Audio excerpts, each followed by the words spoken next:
Good evening, y'all, and welcome to the Nightmare Hunters podcast. In the house tonight is Robbie Jed Rains. We're not going to see Doc tonight. He's up in Wyoming at Longmire Days with his wife, and Steve's working tonight, so it's just going to put up with the two of us tonight. But we've got an awesome guest tonight. Brett Sturdivant from Highway of the Hidden is here.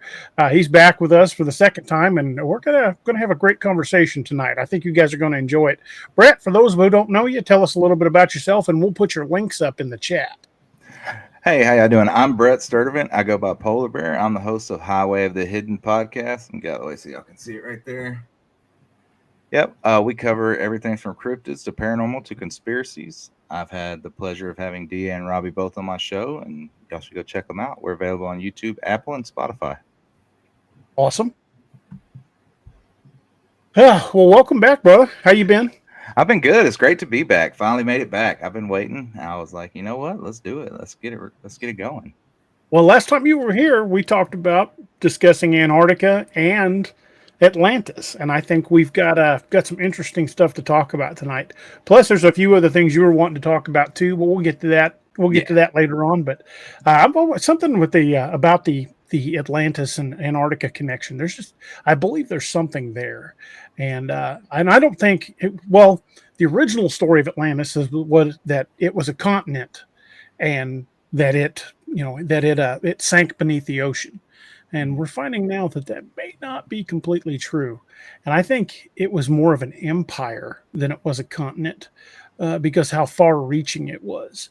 But we are finding more and more clues that may lead us to Atlantis. That's pretty awesome. Yeah, Atlantis it's one of those great mysteries, right? It's something that they always talk about. Oh, Atlantis. And I've always wondered, do you really think it's under the ocean? Or do you think it's, somewhere, maybe it is in Antarctica and they're just keeping it hidden? Because, Antarctica, like we discussed, is so secret, right? Nobody can go. Not everybody can just get one. Right. Like you have to be high up on the list to get there. And I wonder if it's there. What do you think they're trying to hide there? Or what do you think it contained at one time?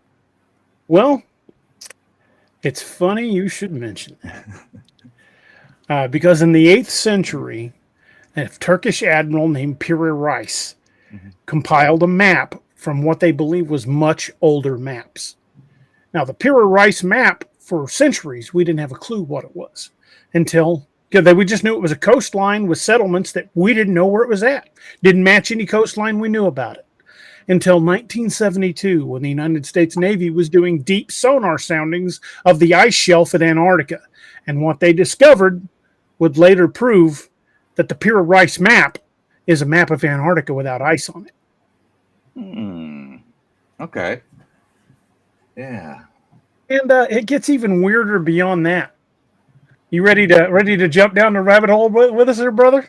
Let's do it. I love the rabbit hole. Because once we start down this rabbit hole, you are not going to look at Antarctica and Atlantis the same. All right, let's do it. Yeah, that's something I've been waiting on. Okay, the Piri Reis Map is actually a fragment. It was not the complete map. But it is enough that we were able to recognize the shoreline of certain parts of Antarctica. Now, let me share some images with you. These are high-resolution scans that I took of the copy of the Piri Reis Map that I have. I have a, whole wall-sized map. It's like 5 feet by 4 feet. It's massive. And it's very high-resolution, very good copy of the map. But I took some high-res images of it to be able to share on here. And we're going to start with this one right here. This is the map itself in its entirety. You notice, plenty of ships. From these little icons out here, you can determine where their trade routes were. Okay. Mm-hmm.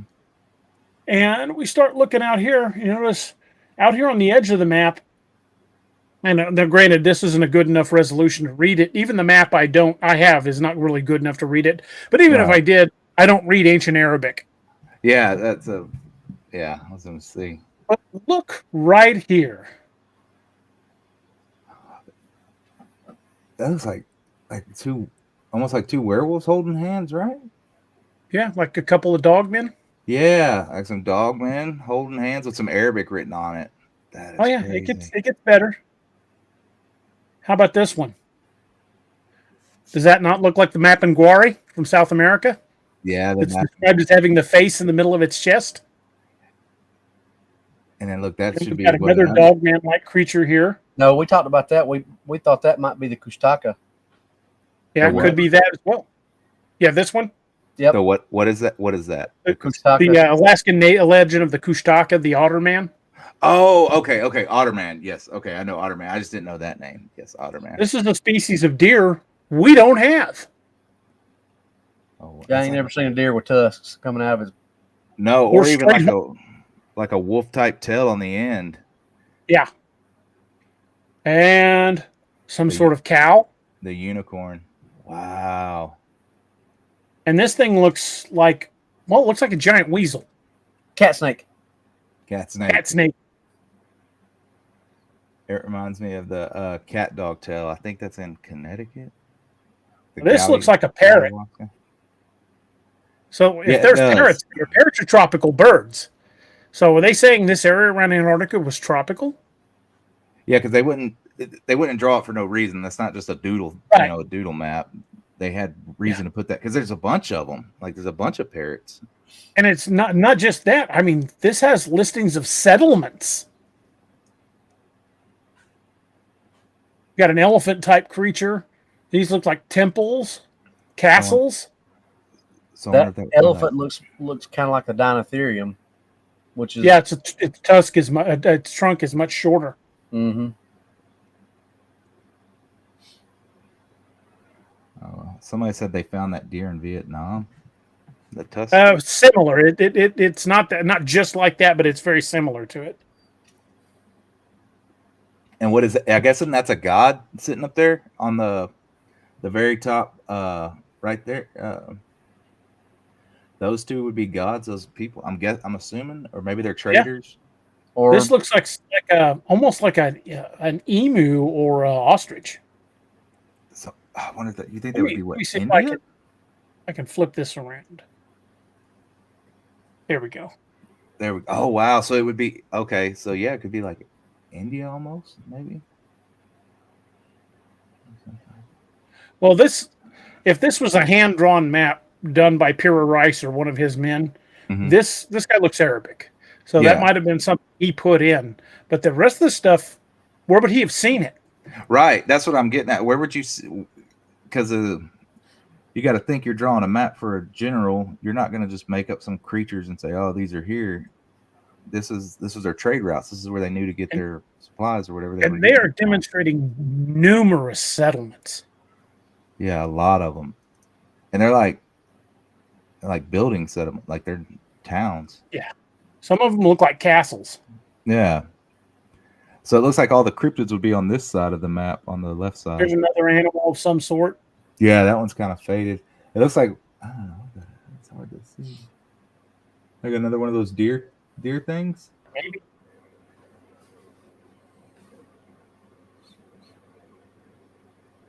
That's insane. And then then it goes up in the birds. So your best judgment. There's a close look at just that section. Yeah. Okay. Yeah, the Arabic guy, and then this would be the Arabic. This one looks Hindu, like you were saying. Yeah, like a Hindu god, or maybe just a Hindu king at the time. Maybe. There's those two creatures again. And those are very specific to draw them holding hands like that. Right. Dogs don't do that. No. Wolves don't do that. Or you could look at it because that could be some type of Bigfoot type creature and a dog man fighting. I mean, oh, you know what? Yeah, that is true. That could be because you see the little monkey tail on the end. It definitely could be because they've been at war since forever. So yeah, it definitely could be. Maybe maybe they witnessed a battle or something. And they drew it out right there. Yeah, they still got more settlements. There's one here, a castle of some sort, like here. You can see the settlement here. I mean, these look like ports. Yeah, definitely like ports. Yeah, some port because it just ends right like a little. And there's another random bird, and that looks like some kind of giant. Is that a rock? I'm guessing that's a rock formation that bird's sitting on, to the Right here? right there? Yeah. Yeah, it looks like it's just drawn on the edge of an island. Okay, maybe they're just known right there. Maybe it might be like a tropical island with a bunch of birds. Yeah, it looks like these islands have a different bird drawn and placed near it. There's one here, one here, one here, one here, one here, one here that's kind of faded. Another one over here. And they found these in the with the Dead Sea Scrolls or near the No, the same Piri area. Reis map was found to be in the possession of a Turkish admiral named Piri Reis in the late 8th century. Oh, okay. The 8th century. For some reason, I That's thought that was hidden with 600 the years Dead Sea before Scrolls. Columbus. Okay, there we go. Yeah, that makes sense. That makes more sense. Yeah, I don't know why. Yeah, I thought just Dead Sea Scrolls. 600 years. I mean, I don't know why I thought that. I was just like, oh, okay, Dead Sea Scrolls, Piri Reis Map, same thing. But yeah, I know it's not the same thing. This looks like some sort of giant fish. Yeah, and that's a very detailed fish too. You can see the eyes, the mouth. Let me go back to the big map. See if I That can map is find that. Oh, huge. there's the giant fish. Let me flip it around so we can scroll in on this giant fish upright. Does this not look like Two people? Yeah, like two Looks people like- riding the fish. like some kind of big carp and two people sitting on its back. Or like a whaling outfit or something? Yeah, But the fish is massive. I mean, Yeah, if those 'cause- are people, that fish is bigger than either of them, than both of them. and that would be and that's a huge fish because then you got the guys in the boat, like maybe they were hunting. I mean, we're talking land of giants out in the ocean. It could have definitely been some giant carp type or. That is huge. I wish one of us could read ancient Arabic. Then we could, just drop it out right there and be like, "Oh no, it says this." Yeah, I tried isolating bits and pieces of it that was clear enough to view and putting it in Google Translator, and I got nothing. Yeah, it's one of those things. Because those are very detailed people, and I wish it was like we could see. It was almost like their hands are dug into it, like they're stabbing it. Right.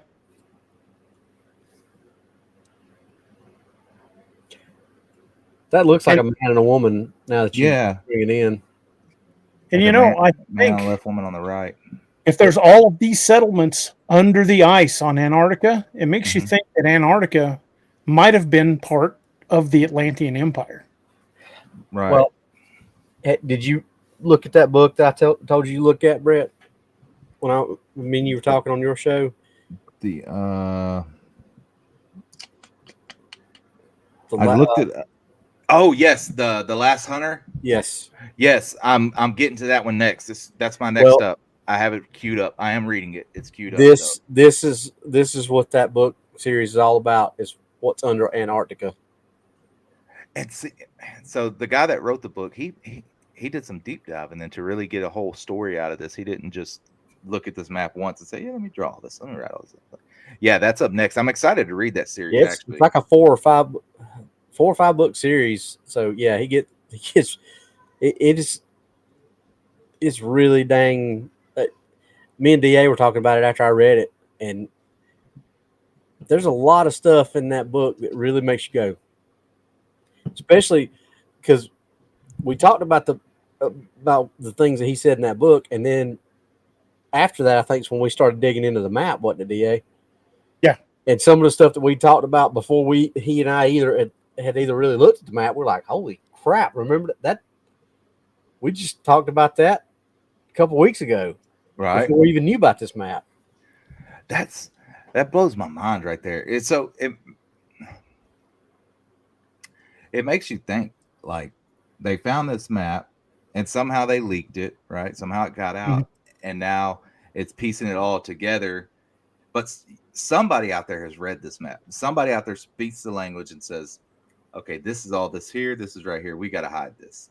And it makes you wonder where, maybe that's where the whole, like you said, Antarctica is part of it with Atlantis and all that. And maybe that's what it is they found all that, or maybe it was thriving back then, and that was just a way to get to it. It was just very dangerous over there. I think this really, when you start kind of piecing this stuff together, like you said, I think it supports that hollow earth theory, and not hollow as in, like this. Hollow as in honeycombed and, passageways and caverns. Right.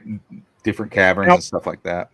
Now look at this. This was discovered just a few years ago by an aircraft, a military aircraft took pictures of this in Antarctica. Okay. What does this look like to you? That's a pyramid. Yes, it is. Sticking out of the ice in Antarctica. It looks like 2 or 3 of them. And it looks like there's some way back there too. Looks like there could be. But the view from this from above, nature doesn't make 4-sided pyramids with wind. No, it doesn't. And that's what and so the civilization, but of course they're going to say it's not a pyramid.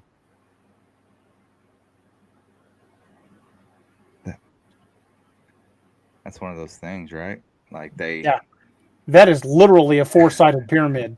That's one of those things that they're like, no, that's not it. It's just nature built that perfectly. Nature's so wonderful out there. It built a perfect pyramid. Yep. We had nothing to do with it. We know whatever had nothing to do with it. Anunnaki had nothing to do with it, is what they say. Well, the Mayans and the Incas built pyramids. Mm-hmm. And then the ancient Egyptians built pyramids.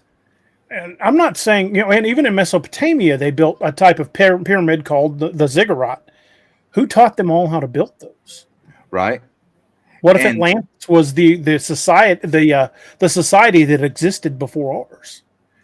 And that's what's always I wondered about pyramids. And I don't do too much with the UFO stuff and things like that, but it makes you wonder because they found those mercury pools at the top of them, those huge pools, and so were they maybe they were fueling stations for some kind of aircraft back then, or who knows?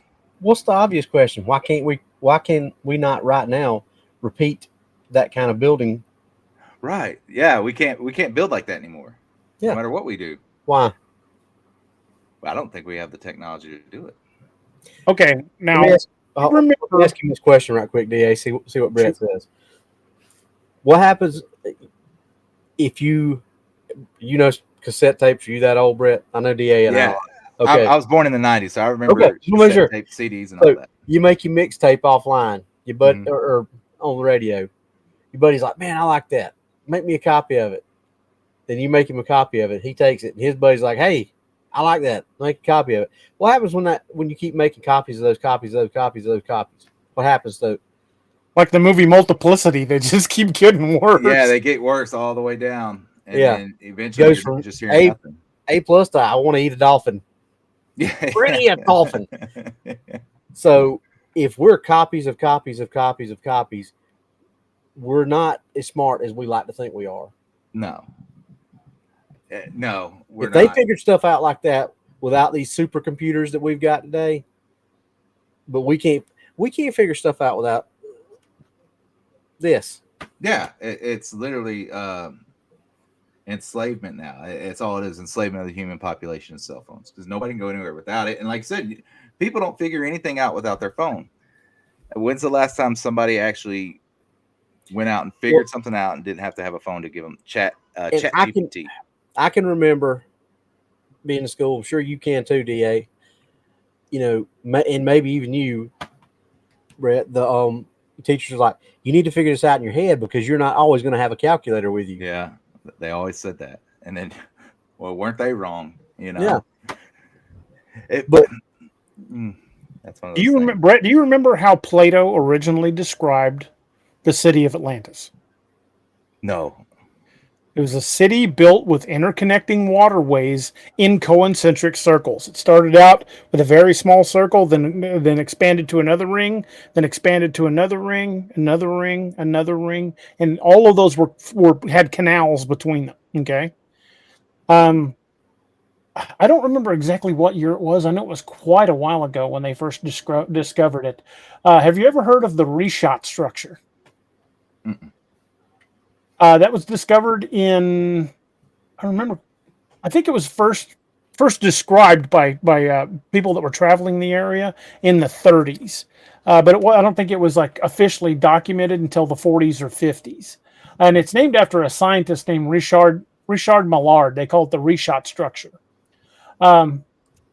Okay, let me bring up the image here, and let's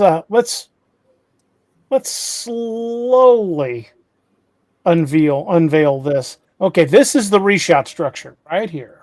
Okay. You are not allowed to dig there. They don't even give people permission to go there. So if you've been snuck in there, you're not allowed to dig. If you get caught, you're going to prison or shot. Okay. This is the Richat structure. It's architecture we don't recognize. They don't know what it is. They don't know its origin. Okay, but it's in the middle of the freaking Sahara. They call it the Eye of the Sahara. Now, watch as I slowly start pulling out. Now, granted, look at all this. This is like dry waterways. Mhm. You can see the sand and everything. Now, watch when we start getting a little farther out. What do we start seeing? Like an eye. They call it the Eye of the Sahara, but concentric rings with signs of water. Oh my God. This might be Atlantis. Oh wow. Or we have theorized maybe that not actual Atlantis, maybe an outpost of Atlantis. Yeah, one part of the Atlantean civilization. Right. If it's not Atlantis itself, it's probably Atlantean technology. So what do you think? As concentric circles inside of circles, yeah. But when you scan farther out, this is where this really starts getting interesting. Because if you look at this, all of this area right here, Mhm. over here before the parts of Senegal, all of this was believed to have been underwater up until, I think, about 1,000 years ago. Right. And this section of Africa, of northern Africa, from the Richat structure up to Morocco, was mostly underwater. So they're thinking it could be there. And that is exactly why a lot of people, and myself included, think the Richat structure is actually either Atlantis or an Atlantean city. Right. And so they haven't been allowed to dig in it, nothing, like no excavation, no nothing. Now, the governments that control that area don't even let people go in there. So they might. So it might be onto it then, because they don't want anybody disturbing it or even getting near it. Or one thing I did read out. about it is technological instrumentation goes nuts when they get near the Richat structure. Yeah, and that makes sense, right? Because they were so advanced. It was such an advanced civilization that we wouldn't even be able to comprehend what it was. It's just like the Roman Empire at the time when Rome was around, and then when it burned, and they, it set us back so far. Yeah, but didn't a few years ago they found a microchip when they were excavating? They found like a microchip that was way advanced. They found an item. They found an item that looks like it could have been a device similar to a cell phone. Yeah. Granted, it had it was none of the buttons looked like anything we've ever made, but it was about the size of a cell phone. They found it in a coal seam 4 miles down. Yeah. So, I mean, but we don't know how many times we've been recycled either, and they like this eventually, it just gets to the point where we destroy ourselves and then it all starts back over again. And maybe we're I don't want to sound, but maybe we're the Atlantis. And when they discover us, we'll be the Atlantis again, but it's definitely great. Atlantis is one of those things like, and here's another reason why I think the Richat structure, if it's not Atlantis itself, I believe it's an Atlantean city. Mm-hmm. Because take a look at this bad boy. Let me bring this one up. This is in Spain. Oh, wow. The same thing. Concentric circles. Concentric. Yeah, the same And deal. it clearly looks man-made. Yeah, you can even see like the little, it looks like little pipes on it. Mhm. Like running the water. That is absolutely insane. Isn't that nuts? And how, I mean, I know how they hide stuff, right? And they've been doing it forever. What do you think would happen if they came out and said, yeah, Atlantis is real, this is it? What, do you think the whole world would just erupt in complete chaos?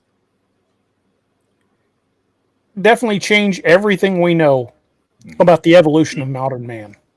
Yeah, it wouldn't go, it would blow every theory they've ever had out of the water.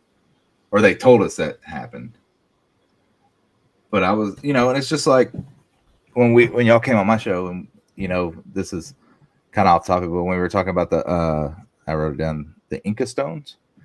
And that's what they, you know, they had dinosaurs then, and then, you know, but they try to, and that it's one of those things, right? Like somebody's seen Atlantis, not recently, but somebody saw it, and maybe it has to do with the Piri Reis Map.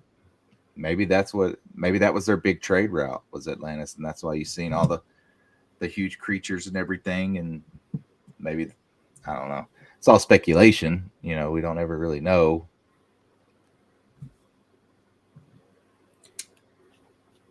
Well, the thing is, every government has an agenda. Mm-hmm. And if they want to keep their agenda, they have to keep their narrative. Right. So if anything that goes against their narrative is they're gonna do what they have to do to keep it, you know, keep you away from it. Yeah, or it'll fall. Yeah. And it's like those I didn't want to jump down the rabbit hole, but ever since I've heard it, I've been digging into it, and it's just been itching at me. And I know a lot of people, it's one of those things, but we'll talk about it off camera. It's one of those things.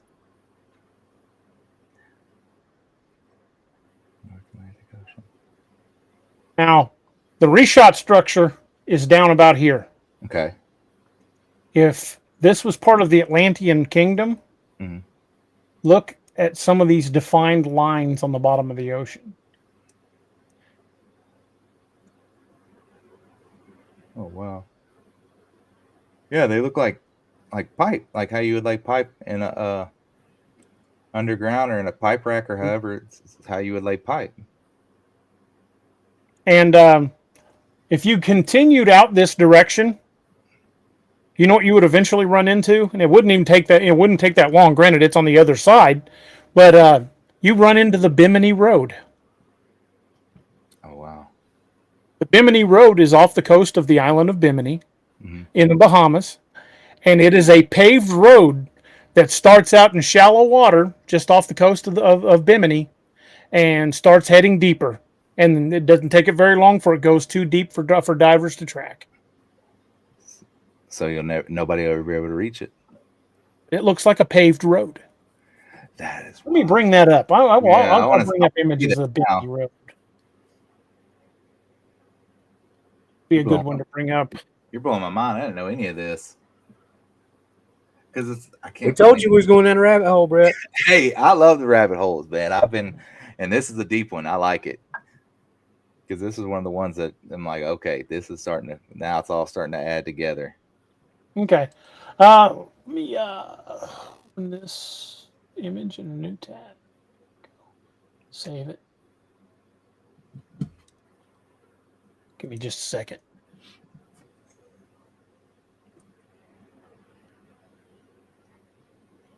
I got to figure out where I saved it to. Jesus. I don't know how you remember. You got so much on your computer that you've saved. I got so many freaking files on here. He's got 2 monitors filled with folders. I'm like, dude, how do you find anything? He goes, I don't know. just luck. Yeah, I struggle to find anything online most of the time. And then I look on my phone, then look on my computer. I'm like, hey, there's two different things. But yeah, apparently some information is supposed to be dropped if we don't stop backing Ukraine or helping Ukraine again. And it's supposed to turn the government on its head. That's from what was said. And people are switching teams, man. People are switching sides very quickly. Okay, here you go. I found it. This is the Bimini Road. Yeah, that's straight up pavement. And it goes for miles. It keeps going so far into the Atlantic, it goes too deep for the divers to follow it. And that's not a small road either. Oh, it's quite wide. It's and almost those like are pretty massive highway. stones. Yeah. How big do you think the Atlanteans were? I think they were probably the civilization that was wiped out prior to ours. I think mankind has had multiple civilizations on this planet, and places like the Library of Alexandria probably had some of that ancient knowledge, and that's why it was taken from us. I believe the Library of Alexandria was burned on purpose.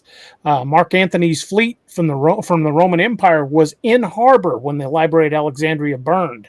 I'm willing to bet every bit of that is in the Vatican archives, or at least a very, very big portion. Yeah, a very big portion of it. And when they did the raids, I don't think they were just looking for the Grail. I think they were looking for a lot of stuff that was hidden, and it's in the Vatican archives to this day. Man, that's crazy. Yeah. Because I mean, I'm going to show you some more here. I'm trying to wrap my mind around. I'll bring up a bunch of these images at the same time. These are all from Google Images. This is kind of the island of Bimini. These are some good images. There's a couple diving there. These almost look like concrete blocks. Yeah, they do, like cinder blocks. But they're different shape. They're bigger, they're wider. Yeah, but look how many images of the Bimini Road.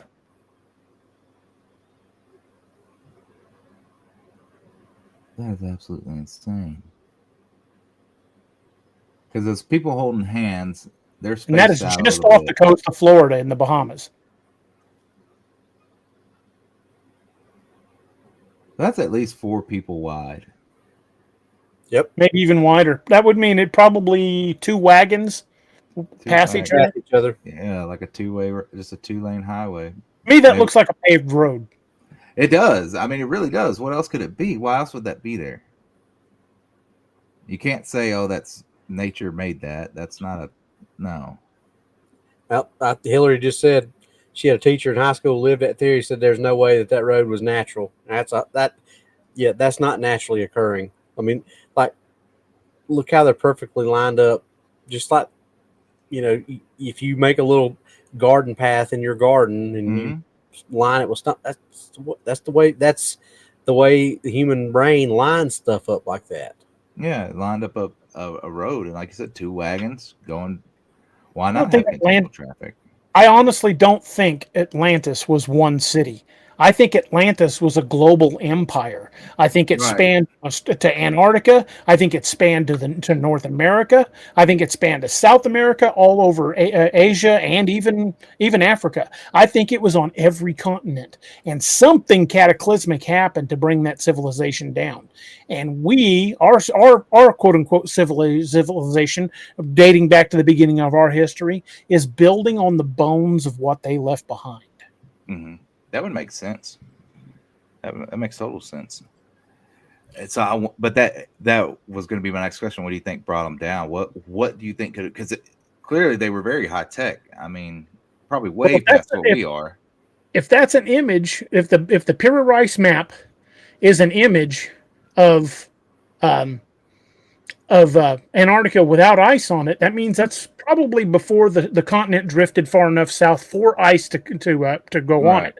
So we're talking almost Pangaea times when there was one big continent before they separated.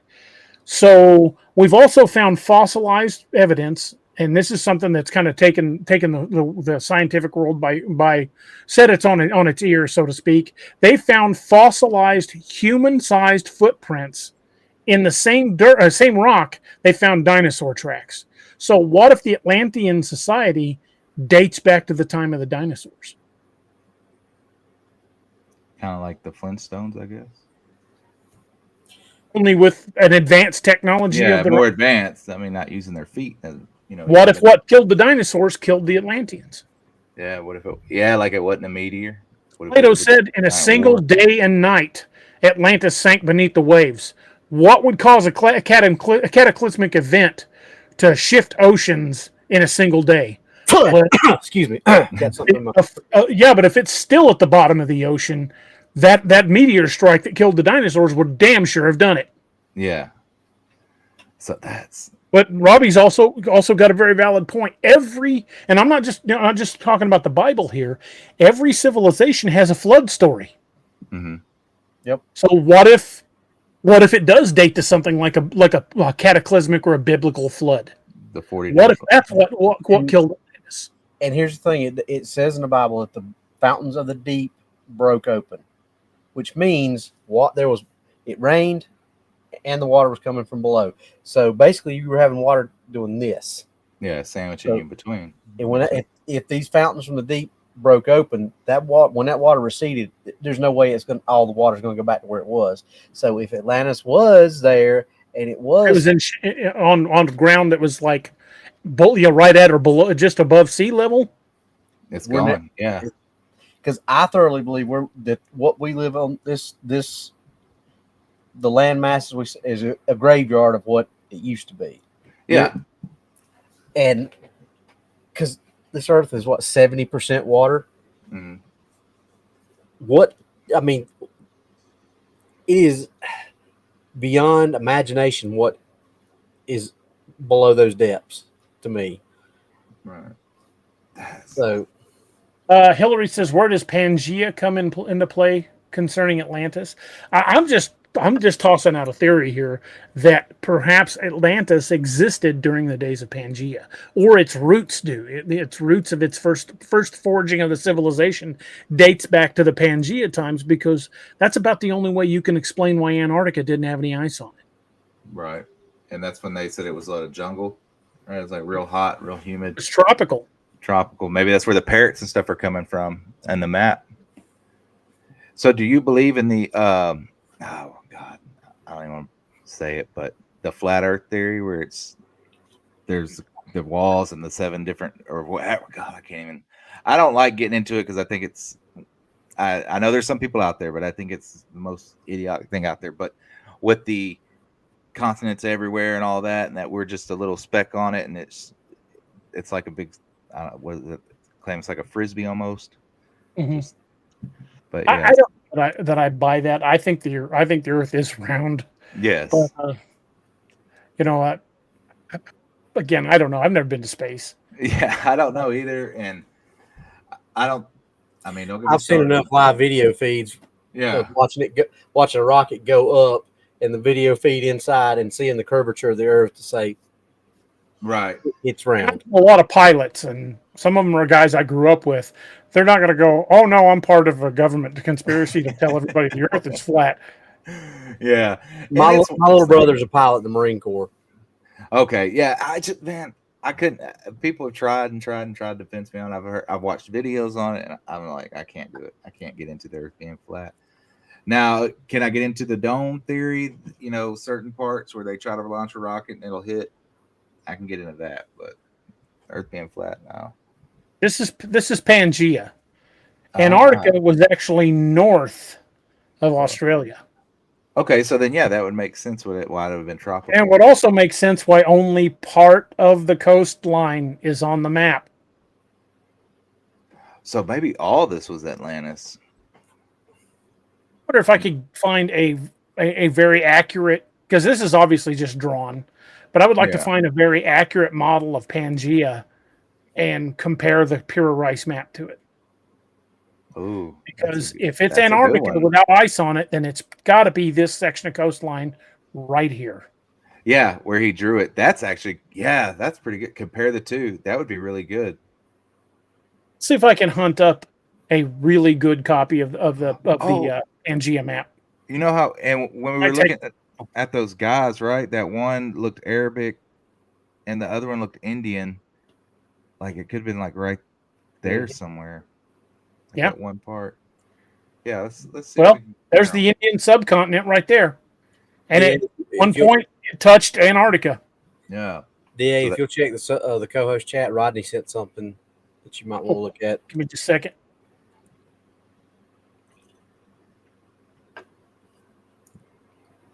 We are blowing minds today. I hope people are tuning in everywhere. We're discovering something.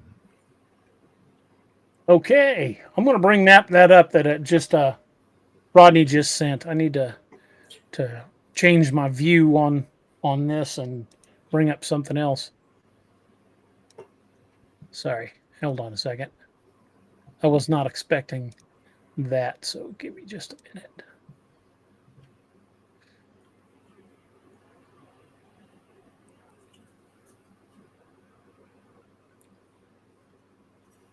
Where the heck did it go? There it is. Okay. All righty. This is the I haven't had a chance to look at this at all yet, so this is what Rodney just sent.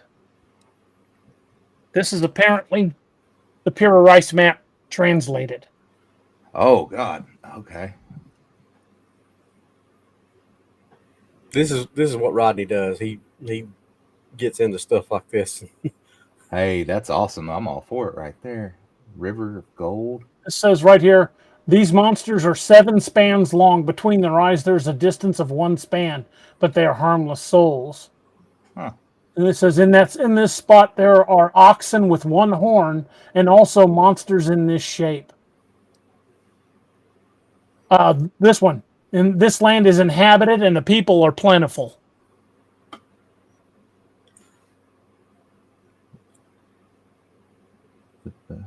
Right here. And these 4 ships are Portuguese ships. Their shape is written down. They traveled from the western land to the point of Abyssinia in order to reach India. They said towards Shuluk. The distance across the Gulf is 4,200 miles.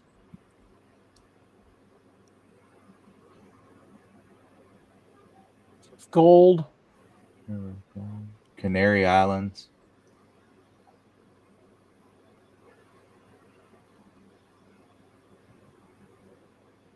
Portuguese infidels.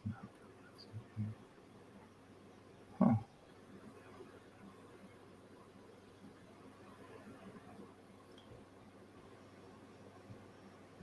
Oh, they think that's Puerto Rico?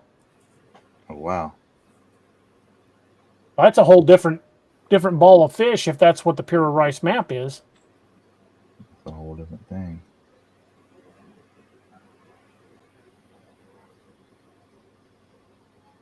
So this is the map without the drawings, right? This is just what's written down on it and everything. It's a drawn map. This section shows in what way this map was drawn. In this century, there was no map like this map in anyone's possession.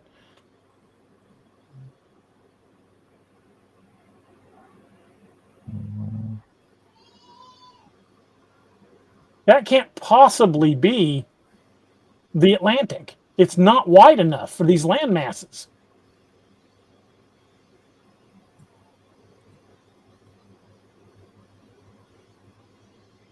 There's no way this is the Atlantic. Not from the size of these land masses. Right. I mean, it says Canary Islands and Puerto Rico. The Canary Islands and Puerto Rico are thousands of miles apart without large land masses close to them.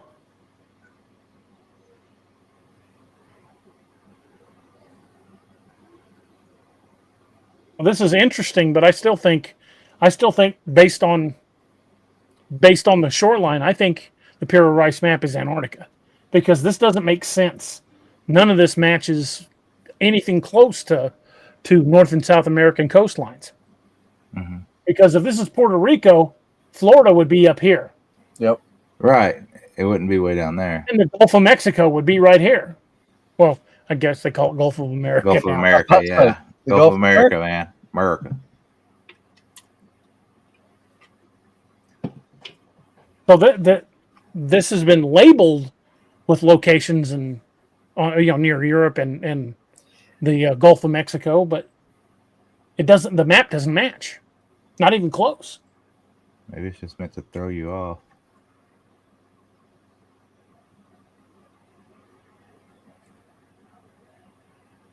Maybe these were notes that Piri Reis was trying to explain the map. He'd had no way of knowing what Antarctica looked like without ice on it. Yeah. Right. Yeah, he wouldn't have known what it was. Him trying to explain the map. And maybe he thought he was going, to where this was, and that's what he thought he found.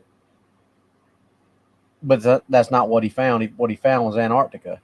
But he thought he found Whatever this is, yeah.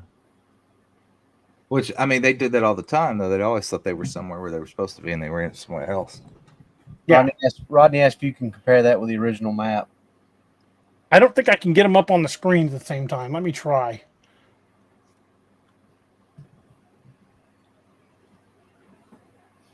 Well, just to say, let everyone know, if we lose connection, just know that we're onto something. And they hacked us. It was for entertainment purposes only. Yeah, so anybody listening, we don't need you jumping on there. Start shutting us down. And As DA says, to the bush that's on second shift outside my window. Yeah, this is just a joke. Just for entertainment purposes only. Don't need you beating on the door. Hey, we need that laptop down. All right, I am not sure it will let me bring up double images at the same time. I'm going to try this, but it may only bring up one. I think I've got the maps laid where the coastlines match.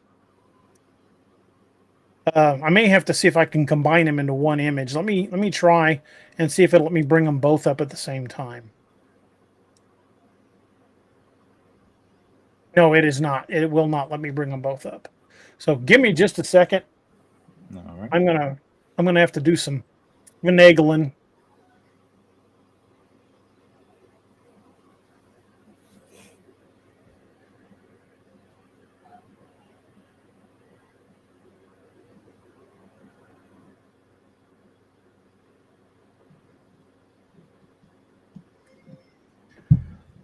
Man.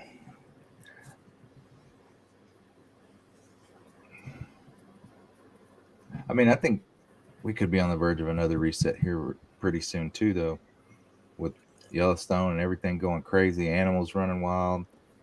Mm-hmm. Cryptid sightings they've skyrocketed, and it's not just. I think something's fixing to happen myself, and they just don't know how to explain it, or they all took off and they went to their own island, or went deep. Yeah, and for the truth seekers out there, they know who we're talking about today. But yeah, I think they might have went underground, went to their big city over there, and just wait another 1,000 years, whatever it is, and come back up and take back over. The cycle continues. But something's going on. And maybe that's how Atlantis fell. Everything just, like you said, the 40-day flood smushed it, and then that was it. And then they rose back up and started a whole new civilization. This isn't working. Holy crap. Don't save it. Nope, that's not working. Give me just a second. I'm going to have to do something completely different. Let me see if I can call this up.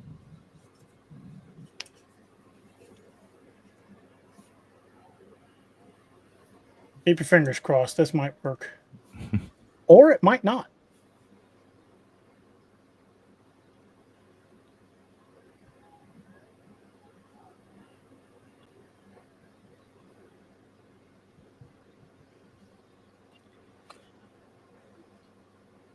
Yeah, Brett, if you get into that book series I told you to get into, you'll a lot of this stuff we're talking about tonight, you'll be like that. Yeah. And I want to get into it. I'm waiting. Like I said, I'm just getting the books lined out, getting everyone read up. Then that's my next one. Yeah, I have everything written down in my little note as I keep looking at my little notepad here, from the movie The Final Countdown to the Inca Stones, and I'm gonna read after that book series. I'm gonna read Them and Us by Danny Vinderine. Yeah, I mean, I got it. Everything we talk about, whether it's on my show or y'all's, I write it that to look up or write it down. I go check it out usually. Most of the time, I try to at least get it queued up on the Kindle. This is quick and dirty, and it's not going to be the best copy job. But I mean, we should get the point. We'll figure it out. You should be able to at least see the. And this is the Piri Reis map, and that map that you just got sent, right? You putting them together. Right. Okay. Let me get that pulled up. Gotta find this stupid thing now. Every time I save something, it throws it into a random file. Even though I tell it what file to put in, it still doesn't listen. All Gotta right. love computers. Hard-headed. They do it their way.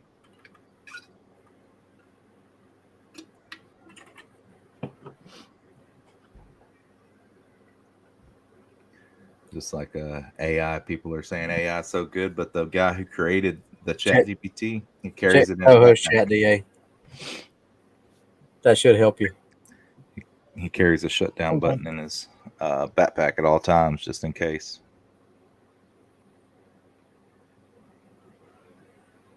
Oh, okay. I told you that's what he does. Oh, you got one put together? All right. No, I didn't do it. Oh. Let me save this image. And hopefully I don't lose it. I was just the middleman. It's just. Thank you, Rodney. Let me pull that up. Rodney's my old chief, and Oh, okay.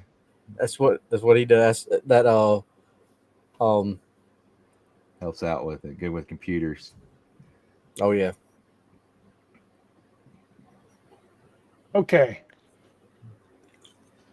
This is those two maps side by side. Okay.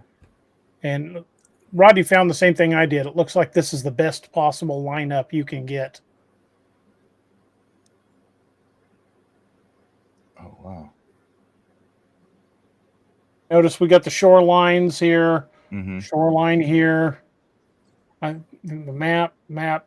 So this is the same map, but I disagree that this is the Atlantic Ocean. There's no way that's the Atlantic. Right. So you're saying it's the same map, but just they got the Atlantic part wrong. Right. This is like, it's got Puerto Rico listed on it, the Canary Islands, Right. Lisbon, Spain. Well, yeah, this does. If you look at it, it does kind of look like Gibraltar and Spain. But Well, like I said, that may be where he was intending to go. Because dude. Okay. Uh-oh. Oh crap! Let me get this out of the way. I got to move this. It's kind of in the way. I'm going to throw it over here to the corner. I have to get the overlay. Okay. If this is Spain, okay, let's assume, just for the sake of argument, that's Spain.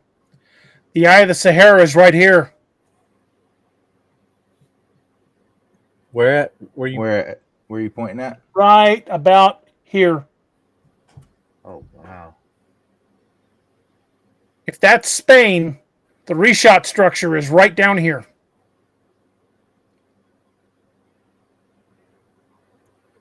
If that's the Atlantic, yes, that does look like the shape of Spain. Now that I look at it, and that looks like the gateway into the Mediterranean, the Strait at Gibraltar. It does look like that. That kind of looks like the end of Africa. But if that's the case, this is all wrong.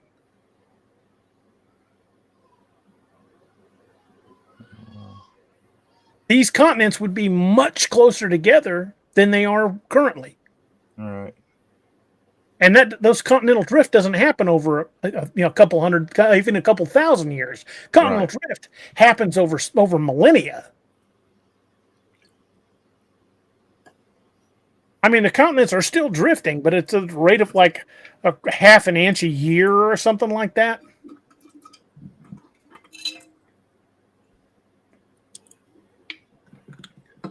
So I can understand how the argument could be made that this This is the top part of Africa. This is the Strait of Gibraltar, and this is Spain. But if that's the case, none of this matches. All of this is wrong. Huh. Give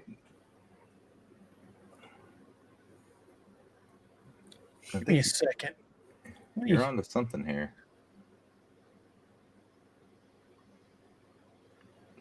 Hey, Rodney, can you pull up a map of the area around Spain, Gibraltar, and the northern part of Africa, so we can compare it to this? Because I don't think I can do it quickly.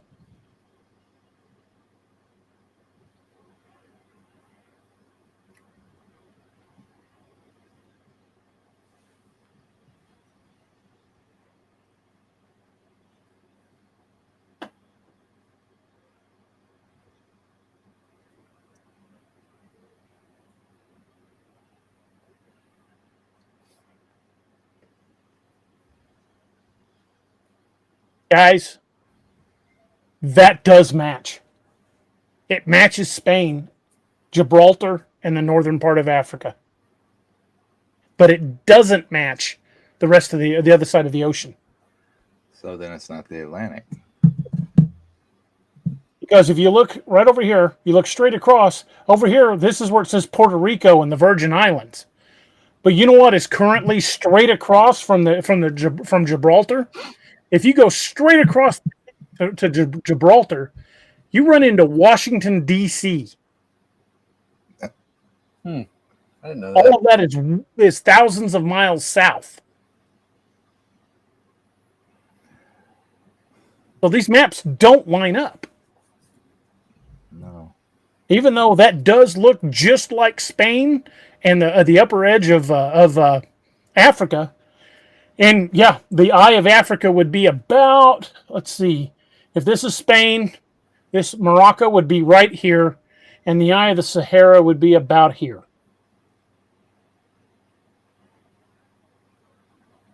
So what is that saying then? That if the Piri Reis Map is actually covering part of Spain and northern Africa, then it is exactly before continental drift. Because the ocean's wrong. Is that saying that that's not Antarctica, or is that saying that it was, like we said earlier, that this could be when it was still part of Pangaea? I think it's after Pangaea separated, but before continents were where they are today. I mean, if that's the case, then the Piri Reis Map would at the very least probably be upwards of 20,000 years old. So it's older than what we think. I mean, they put it on the age of probably the pyramids, maybe even older. Yeah.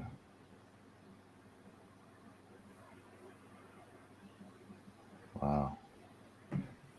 Something's weird going on here. Let me Just sent you to the co-host chat. Okay. What you was asking for?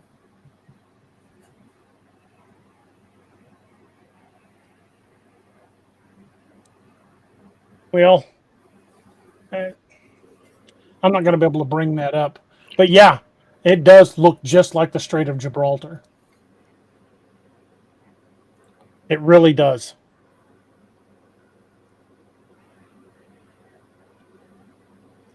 Yeah, I can't overlay that.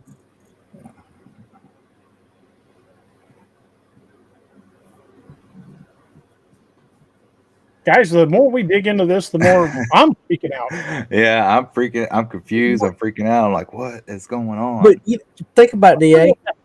Map again. Think about this, DA. The last time me and you had a show on this, we were completely and totally looking like, okay, we know what we believe now. This is this, and this, and this, and this. Now you and I are kind of like, maybe it wasn't what we thought. Were we wrong? All right, I'm going to bring up that Pangaea map again. Okay. Okay. So here we go. This is Africa, Eurasia. If this is the Horn of Africa, Mhm. Pangaea, when it's all together, all of these little islands broke apart as the continents drifted.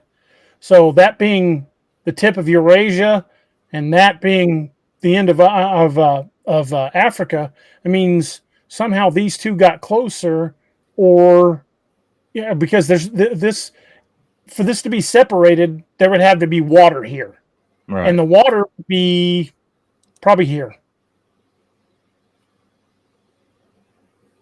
This area would have to be an ocean for that to make any sense whatsoever.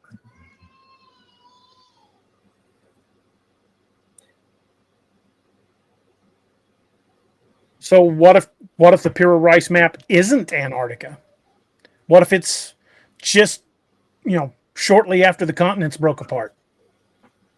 Which would mean it would be even older than what we're talking about then, right? Yeah. It'd be hundreds of thousands of years old. Oh wow. So it would have nothing, because the two that were side by side, it would have nothing to do with Antarctica at all. It would have just been. It just would have been Europe and North America, and maybe So- part of South America. So all that stuff is here. Pangaea broke up around 200 million years ago. So that. So then, yeah, all that's here or in between. Yeah. That is crazy. So everything we thought we knew. Yeah, just it gets you just keep digging deeper. Oh, the rabbit hole gets deeper, man. We came here with the plan and we got bring your parachute. right. We got railroaded, man. Miss Lene says, "What about a polar shift?" Well, we know it's happened more than once. Mm-hmm. The poles have shifted, and they believe it's happened, several times over the millennia. But Hillary says that doesn't explain the difficulty in locating it.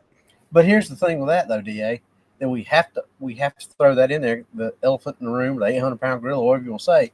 They say that it's happened, but how do we know that what they're saying is not a or smoke screen for what? Because just because they say this, we can't take what they say at face value to mean anything. Now we've proven that the things that they.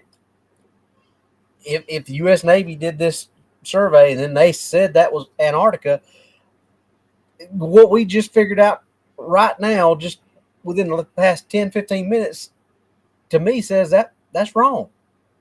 Yeah. Maybe that was a smoke screen to confuse people on what the Piri Reis map actually is. That's what I'm saying. If that is a hand-drawn map of the continents shortly after breaking up from Pangaea, because that ocean is not wide. If that is a hand-drawn map from the time when just shortly after Pangaea split up, that was 200 million years ago, and that was nowhere near the width of the Atlantic today. And the other continents on the north and South America were not where they were supposed to be. They would be much farther and moved farther down. If that was North and South America, but when that map was drawn, that is closer to the time that Pangaea was together than it is to modern times. So we're talking in excess of 100 million years ago. Where did that map come from? That's what I'm saying. You can't that would change everything we know about human history. And that's what we were talking about earlier. Anything that goes against their narrative, they're gonna throw that smoke screen up. Did we just crack the code here on Saturday night? I mean, Certainly compiled a lot of fuel for thought. well, let's go ahead and reinstate this in entertainment purposes only. Yeah. Let's go What, ahead and honey? reinstate Somebody at the door? I'll be right back. Yeah. Right, it's just gonna go black. You're gonna see people come in. Let's go. Yeah, that is. So that would put that map older than what we actually think it is. It'd be older than what is believed in human history by millions and millions of years. Yeah, It would make it the Well, oldest. we've said from the start, By more than 100 million years, to be honest. we've said from the start that that nobody knew how old the thing really was. Mhm. That even Piri Reis said that, or maybe it wasn't him that said it, but, said it could possibly have been, at least centuries older than what it was believed to be older, or that it was believed to be in the first place. There again, like, what do you can't believe anything that they tell you. No. Thank you, Cajun. Appreciate you, brother. So at that point, Piri Reis himself didn't draw the map, right? No, they believe it was a copy from a much older map, although they don't know what the original source was. Okay, so then the language on it maybe that was the language that he spoke, so they could have translated it. So we don't even know what was originally written on the map, like the words. It could be ancient Sumerian that they translated it from, for all we know. Or it could be a language that doesn't even exist now. That we never even, we don't know what it was. That is crazy. That is, oh, wow. Thanks, General. It's older than what we think it is. That part of the Piri Reis map does match Northern Africa and Southern Europe. It matches where Gibraltar is at, where Spain is at. The coastlines match. But North and South America are way too close. Yeah. By thousands of miles. So if you backdate thousands, I think the Atlantic at its widest point's about 4,000 miles. I think it's maybe that or just a little bit more. If you cut that in a third, and I think it would still be too wide at a third. If you cut that into a quarter, I think it'd be more. That would be about where that was at, about a quarter of the continental drift. So that would have to put that. If Pangaea broke apart 200 million years ago, that's probably 150 million years ago when that map was originally drawn. Wow. And I don't want to sound like a complete nut, but what if it's, and we'll go back to they blowing their smoke screens. What if there really is no separation? I mean, between the continents? Like where it's at, like the map, like that's an accurate description because that's how it still is, but they just tell us it's not. And we've just been taught lies upon lies upon lies, which we have, but this map, it's still accurate. And that's what it actually is. That's how close we are to them. Because, I mean, they brought the videos of people saying they walked from India to Mexico, right? Mm-hmm. So what if it's just the map and they're just like, okay, here's the map, no, this is old, we don't know, we don't think this really happened. But no, it did, but it's still the same distance. So it is an updated version, but they've just spread it out more, made it more, all that's written history. He's got a good point. Over the centuries, how many times has this map been rediscovered? Right. What do you want to bet that the original was in the Library of Alexandria? Oh, I bet it is. I bet it's in the Vatican right now. I bet it is, and I bet they're looking at other stuff. How they controlled people back in the Middle Ages, they kept them stupid. They didn't teach them to read. They didn't educate them. The poor class was not allowed to go get an education. No. So how do you control the world? You control the knowledge. Well, we speculated before that the Dark Ages were nothing more than just, hey, people are getting too smart. They're getting too things. Mm-hmm. We got to cut them off. We got to shut it down. Mm-hmm. We got to release something. We got to keep them. We got to keep them under control. And it happens every time. You start getting too crazy. But you think about it. Think about it. What happened in the 40s that was kind of sort of in the same vein of the Dark Ages? Was it the Great Depression? Yeah. It started in the early 30s. Well, I'm saying the 40s because that's when it really. But I get what you're saying. Yeah, the Great Depression. Yeah, and nobody went to school. Everybody had to go to work. Everybody had to come out and work. You can't go to school. You can't afford to send you to school. We need you out working the farms. Yeah, we need you in the fields. Exactly. And now, if you look at the education system now, it's all pamphlets and packets. Okay. Now, what happened a couple of years ago? COVID. The shutdown. No school. No work. No nothing. Everybody just sit at home. Okay, folks, I would like to officially say for the record that I do not plan to disappear anytime soon. Look, Yeah, you're I'm just gonna say this: I'm dumb, but I'm not so dumb. right. Yeah, the COVID-19 shutdown. It wasn't. They don't. That's the thing. They don't just do things just to do them. Everything has a plan and a reason behind it. And I think now we're digging into some deep stuff where they're gonna. The light's gonna start clicking on the camera screen right there, and we're gonna be like, "Oh, okay, now they're recording. Now they're gonna listen. Then they're gonna Isaac Cappy us." But I mean, it makes sense, right? The Great Depression, the COVID-19 lockdowns, Dark Ages. the I mean, Dark Ages, bubonic plague. and now look, and now all of a sudden, like Because we you were got talking you about, got to you got to throw the black plague in there too. yeah, the plague. They don't want people educated because once we get educated, we're dangerous. It's the same thing as the Knowledge is division. power. Yeah, it's just like they want to keep us divided, right? Oh, Democratic versus Republican, and now it's an all-out war. It's not a voting party anymore. It's war between each other. Like to the Hey, point. hey, boys. I said that I estimated from Gibraltar to Washington D.C. was about 4,000 miles. Guess how close I was. Probably. It's 3,870 miles. I was off by 130 miles. And I bet it's still the same distance to this Brett- day. I bet it's still the same distance. Brett, answer me this: if you put 100 black ants and 100 red ants in a bottle, Mhm. are they gonna mess with each other? No, they'll live Until peacefully you shake it up, until you And shake it. But if you shake it up, what are they gonna do? They're blame going each to other. straight They're war. gonna fight. But who's the one to really blame? The person shaking the The bottle. one that shook the bottle. And that's what they're doing now. They're shaking the bottle. And it's to the point, man. You can't even walk. You can't get on social media or nothing without it being a hate towards somebody, something, somebody. And it's so, and me, I mean, I hate, I'll say it. I'm naturally I'm from Texas, so I'm right wing, right? I'm Republican. But I don't hate people because of who they voted for. But that's the thing, Brett. It shouldn't matter. Right. But if you're it does. Republican or you're Democrat or what. Well, but it's that divide. That if they don't keep us fighting with each other, it's the whole pay no attention to the man behind the curtain. The old Wizard of Oz thing. Don't watch this. Misdirection. It's smoke and mirrors.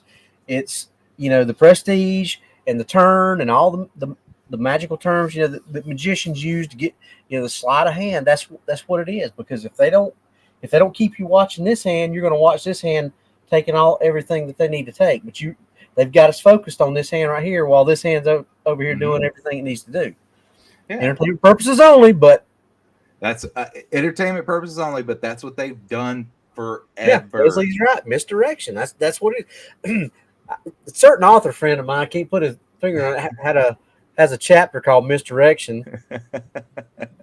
Right? Yeah, and it's the same, man. It's so, but because then you have people that'll go outside the box and start writing about it. If you want to read a good, Behold a Pale Horse. That man spills all. I can't think of his name right now, and I have the book. I read it. He's no longer with us for a reason. They'll let you say some things. They'll let you go out and point fingers and say, "Oh, this is happening." They'll label you crazy. But as soon as you hit a topic that they're like, "Okay, now you've gone too far," they're going to shut it down. But and he talks about the division of what we are now and how they've been wanting to push this, the New World Order, and all that. And you can clear, and I ain't gonna call names. But anybody that knows what they're talking or knows or is in a understands. You can trace the systemic racism crap. You can trace back to where that came from in this country. Oh, for sure. 100%. And I don't care how much you like that person or not. That person or those two people that were in a certain position I know who you're talking about. Responsible for all the division that's in this country right now. They started pushing it. Let's dial that back a bit. Yeah, because we're heading it down a dangerous section of road now. let's we didn't say names. We try to keep it secret, but everybody knows who yeah, we're talking about. let's back off of that. I was fixing to say a year it started, but we'll dial back. No, I'm done. Yeah. Anyway, yeah. Well, I don't necessarily disagree. I don't want to open up that can of worms. Yeah, that's the thing with these conspiracies, man. Or these truths, they get so deep so quick, and you have to dial it in, because if you just go way off in it, everything will start shutting you down. YouTube, everybody will start shutting you down. They don't want to hear that nonsense. But it's entertainment. It's not. We're not being serious. We're just joking around. We're not claiming to be experts. No, we don't truly believe any of this. But it's. But yeah. Anyway, back to I think. But I mean, that goes back to all, what we've talked about Jules Verne. Him writing about the things he wrote about hundreds of years before they were ever even. How does he know what a nuclear class submarine looks like? Right. To write about the Nautilus. Well, we've talked about how we think some authors over the last several centuries have had vision beyond what they should have seen. Mm-hmm. Boys, take a look at this. I don't know if you've ever read any of Robert E. Howard's books. Mm-hmm. This is Hyperborea. What does that look like? That looks like Africa. Africa, India, China, Asia. There's an ocean that has not parted fully. These are the Nordheim. That's the Scandinavian countries. Have you read any of his books, DA? Yeah, I've read. I love Robert E. Howard. Yeah, I've read tons of them. Have you read the which one? Let me write that down. The guy who wrote Conan the Barbarian. And the Barbarian. Oh, okay, him. Okay. Yeah. Okay. These are Robert E. Howard books. I've got a copy that's all of his works in one book, and it's got like, I would like to have that. Yeah. Not only is it, and it goes back to Cull the Conqueror, who was, in the books, Conan's I guess. father. Yeah, well, not his father. I think he was more like his grandfather or great grandfather, but he was Conan's relative in any case. But in between each book, and he actually wrote Solomon Kane. Mm-hmm. But in between each one of the books, they've got like a narrative about where Howard was at the time he wrote and there's a lot about him that I didn't know. This guy writes, sword and sorcery, or sword and sandal sorcery, whatever you want to call it. But there was a lot of stuff that he went through that, his mother died when he was like what, 13, 14 years old or something like that. Yeah, he was pretty young. He was about my age. I was 12 when I lost my mother. And excuse me. And he was like, he struggled to get published at first. And he was writing for like these magazines, and he, like I think he was writing poetry and some other things. But that book goes through all that stuff. And then I'm sorry to interrupt, but I was going to Amazon to look up that book, the Conan book you were talking about. And I just saw something, and I have got to share this with everybody. Sorry for interrupting, but this is freaking huge. It's huge for a lot of great reasons. This is Lakeview Man, Dead of Winter. See what that says right there? Oh wow! Number 1 new release. That's awesome. Number 1 new release. We hit number 1 in crime, action, and adventure. Good job. Congratulations.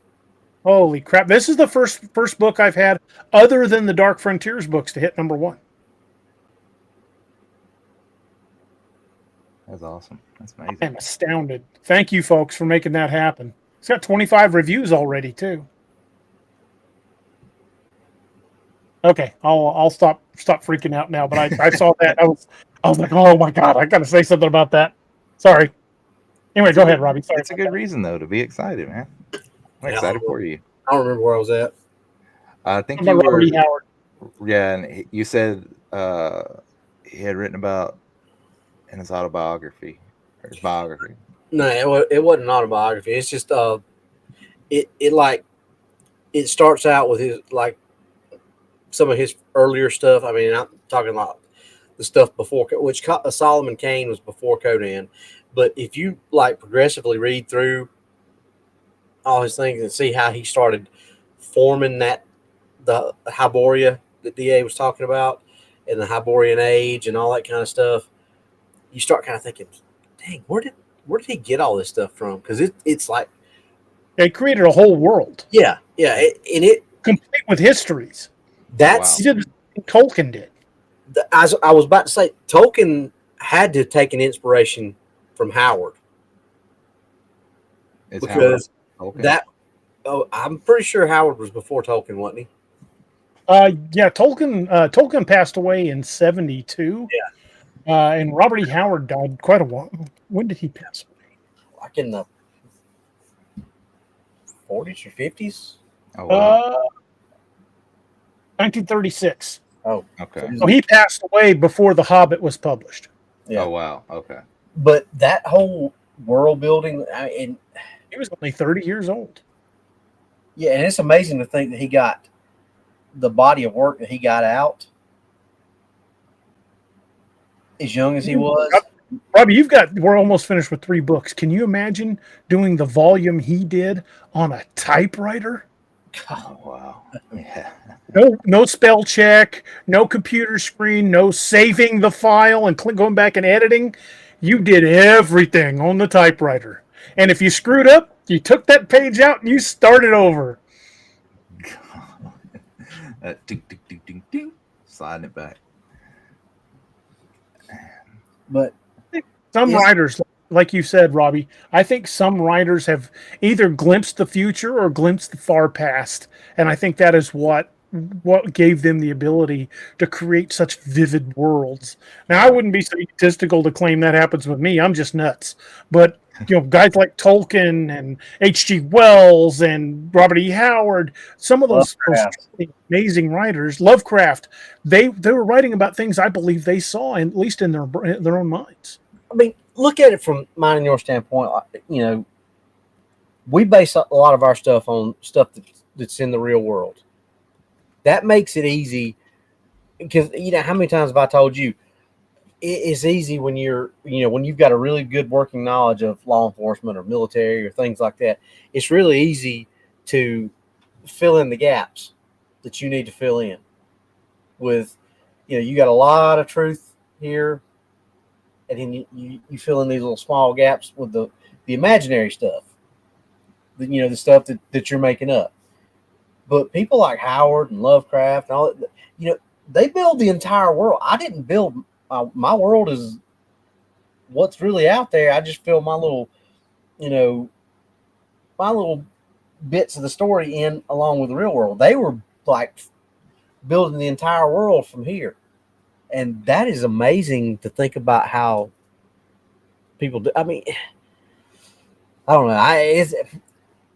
The stuff DA does amazes me from where I'm at in my career. I could not fathom being able to come up with an entire world, which DA did with Heart of Iron. He came up with an entire world and languages or a language at least and things like that. And it's just like, then you even go further than that with like Lovecraft and Jules Verne. I mean, because maybe some of his stuff was based in the real world, but everything that was below the Earth's surface that he wrote about or below the surface of the ocean, that was straight from here.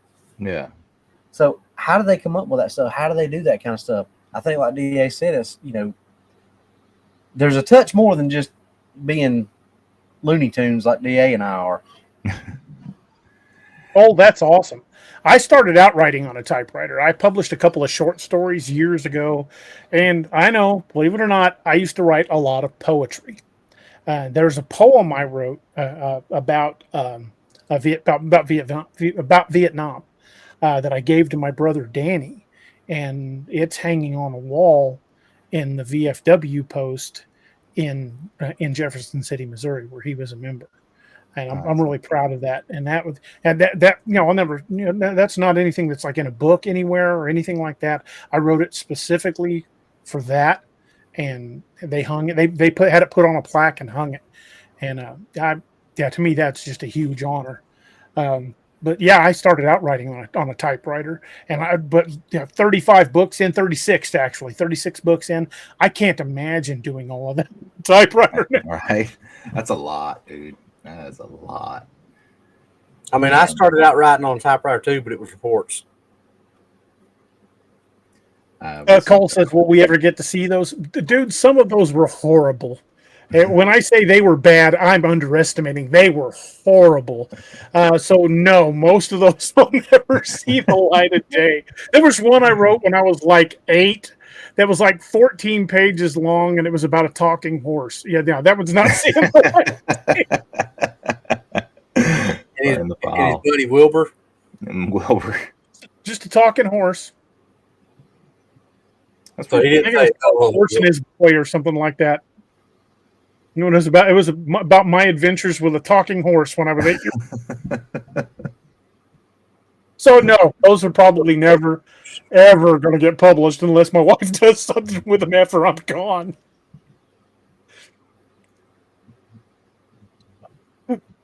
But John Wayne says, "Yeah, you must realize we need more Heart of Iron."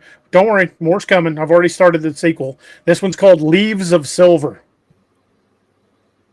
And I think you're going to like it. I mean, you're going to get to see some of the same characters, but you're going to get to explore some of the other characters much more in depth than you did in Heart of Iron.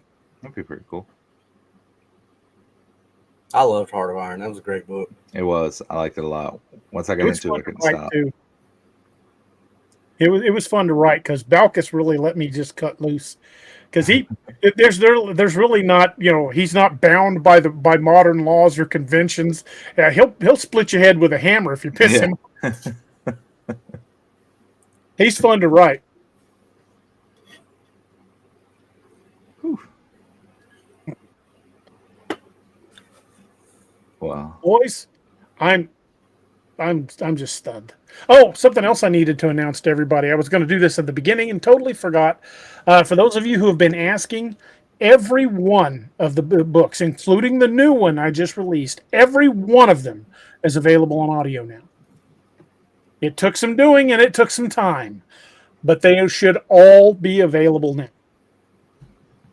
So for any of y'all who are over the road drivers, or just work in a shop and like to listen to a book while you're working, or just listen while you're working around the house, you've got 36 books and climbing for your audio entertainment. Miss Lene says she's got 17 of them. That's awesome. Thank you, Miss Lene.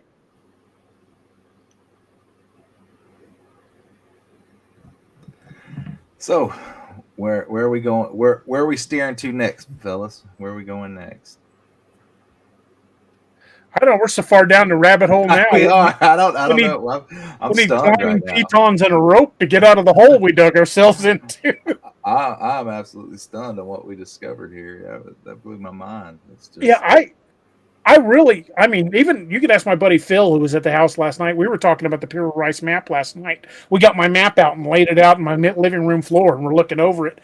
And we were talking about it being a map of Antarctica then, but when Rodney pointed that out, when he sent that map in, he's absolutely right. That matches Spain, Gibraltar, and Northern Africa. I mean, spot on. Yeah.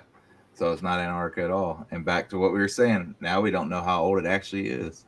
Hundreds. So what if what if Atlantis was a Pangaean kingdom, a Pangaean world power? And as the continents broke apart, their power broke apart because they were no longer connected. That makes sense. And that would explain why, Plato would say that Atlantis sank beneath the waves in a single day and night. So it was more. It wasn't like it was just one power hub, then it broke apart, and then that's why, because the power sunk beneath the waves, not necessarily like the actual Atlantis, like the place, but the power sunk. And it makes you wonder if they all died out, or they basically got kicked back to the Stone Age because they lost all their technology in the Cataclysm, and if what we are today is not descendants of the ancient Atlanteans. The Great Reset, the first Great Reset, a massive Great Reset. Now the meteor that struck that wiped out the dinosaurs was 66 million years ago. Pangaea broke up 200 million years ago, and the Piri Reis Map appears, like I said, from the distance that the continents are apart, that it would probably be 150 million years ago. So, right. If that map was drawn by people, which obviously it had to have been, and dinosaurs didn't draw it. If that map was drawn by people, that means for 100 million years, people existed alongside dinosaurs. With no problems whatsoever. How long I've been saying that? The reason that? we have no record of it is because it probably wiped out global civilization almost to an extinction level when that meteor hit. Yeah. And the little bit they did have, they probably had hid away somewhere. And now it's in the Vatican. What if the event that opened the oceans, that opened the fountains of the deep, what if the event that opened the fountains of the deep and caused the Great Flood was that meteor strike? Well, I mean, it clearly, it doesn't say in the Bible. It just says it started raining and the fountains of the deep broke open. Mm-hmm. So who's to say a meteor that big would certainly break open the crust? Who's to say God needs a meteor to break the fountains of the deep open? Exactly. It doesn't. Just because it might have been the meteor doesn't disprove it wasn't, the hand of God, so to speak. Exactly. He could have sent the meteor to break it open. Man, that's I think even if it is if it was the meteor that broke open the fountains of the deep, it doesn't disprove any religion, because every big religion, every religion on the planet has a flood myth. Mm-hmm. What if something like the Marianas Trench is where the meteor struck? And that's what we know where it struck. It struck near the Yucatan Peninsula in Mexico. That's what I'm saying. I said something like the Marianas Trench, not that's it exactly. But what I'm saying is, we've got plenty of those things all over the ocean floor. And who's to say it was not? Who's to say? They're saying that they believe that there is a sub-ocean beneath the rock layers of the Earth that has 3 to 4 times the amount of water in it than all of our oceans combined. But there again, though, they say that the meteor struck there. We don't know what. Really? Yeah. Well, something struck there because there is one massive hole. But so is the Marianas Trench. So is the Grand Canyon, for that matter. I mean, we don't know. I mean, we know they tell us how it happened, but we don't know for sure how that really happened. Thank you, Josh. He says, DA, what if the Pyramid Society was the fragmented remains of the Atlantean civilization, much like how Alexander's empire fractured into 4 parts? Dude, Egypt had advanced technology. They had batteries. Where did they get that? Yeah. What if that was remnants of Atlantean technology? Yeah. Someone said, okay, James Luttrell says, DA, research the Eye of the Sahara. We were just talking about that earlier. We showed the map. Yeah, I think the Eye of the Sahara was, if not Atlantis itself, was an Atlantean city. Yeah. And the Grand Canyon and all that. And then it goes back to, now that's on fire, which is random. But. Well, look, they found Egyptian artifacts in the Grand Canyon. Yeah. And so they found Roman artifacts in southern Texas. And it goes back to what are they going to put in front of us to bury it all and hide it again? Fires. They found Roman artifacts off of the Rio Grande. Yeah, massive flood. Everything, man. It's just. The Heavener Stone in Oklahoma. Yeah. The Heavener Stone in Oklahoma dates to the 8th century. That's a fucking rune stone in 600 years before Columbus sailed. So, and it's proof that Vikings were here first. They came first, and they talk about a lot of. They didn't have, they couldn't write, which goes against what we've been taught. Oh yeah, it goes against the version of history we've been taught. Yeah, And it's just Goes against what they've been telling us. what they want us to know and don't want us to know, and everything else that we find out on our own, they disprove and say that never happened. Steve Stepanek says, I think the fallen angels and the giants built the pyramids. What if what we think were Nephilim were remnants of the Atlantean population would still have their technology? Well, that goes back to that book, the we've been talking about, The Last Hunter. I mean, the men of renown. The men of renown were probably like the Norse gods and the Greek gods and the Egyptian gods. Apollo, Zeus, Odin. That's what the demigods, Hercules, all these people. That's what that book goes into and talks about them being. And that's kind of what they did, was that old. What if the entire ancient Egyptian structure was based off remnants of Atlantean technology? But where would they have got the idea, though? You thinking like somebody would have had to survive to hand that to him to say, hey, this is what you need to build. Somebody drew the Piri Reis Map.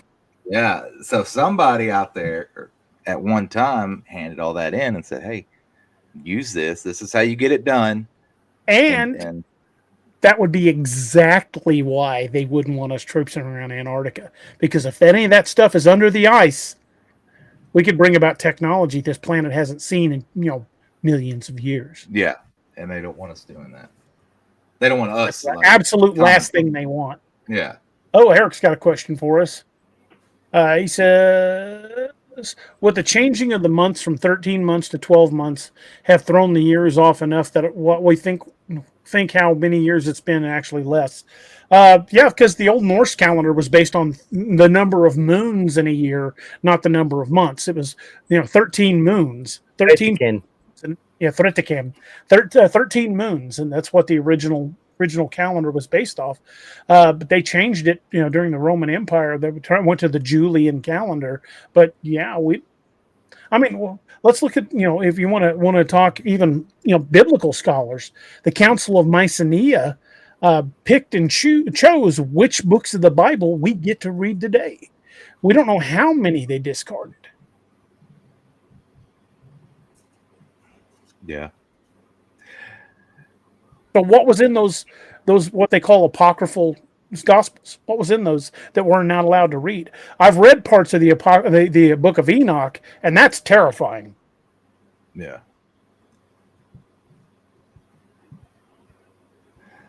Thank you, Lisa. She said, I love this show and you guys. Thank you so much. Kevin Bode said it'd be 198 years off.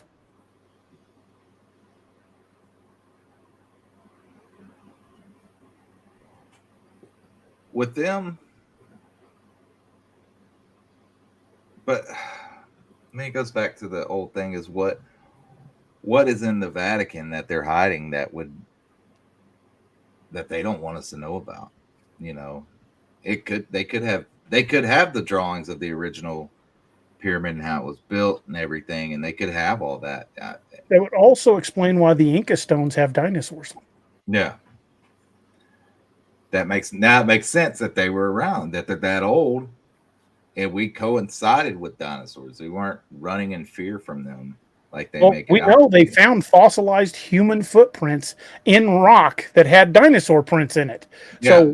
So, at some point, some type of hominid, I can't say which branch of hominid, but some hominid did exist alongside dinosaurs. Mm-hmm.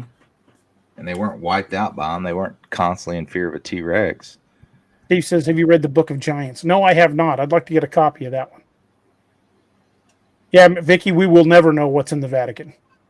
No. And now they've called the Knights Templar back to order. So they're fixing to go looking for something that is either that or the new Pope isn't playing by their what the Vatican turned into over the years.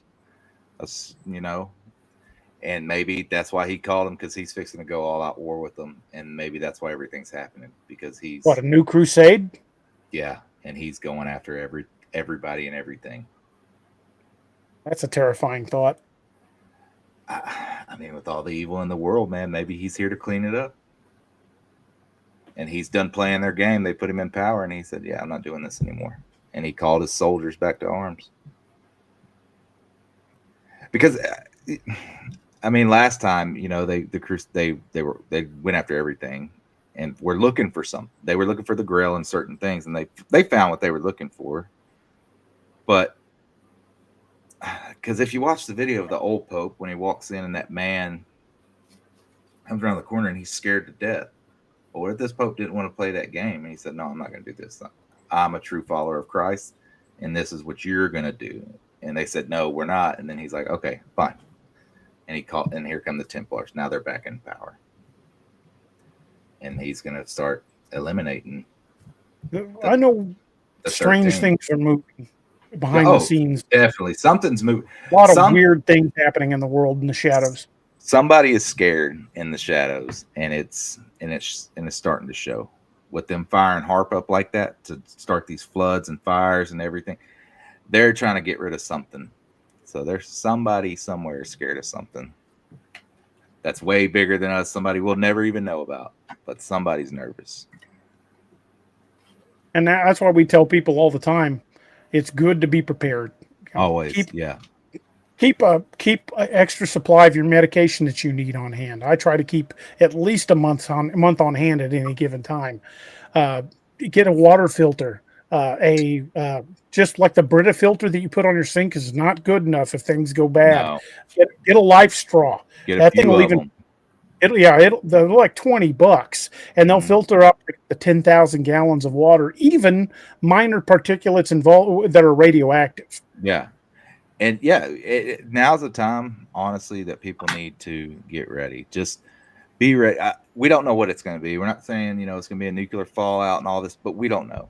They could come in tomorrow and start taking people and say, "Okay, it's time. It's the Patriot. The Patriot list is being enacted.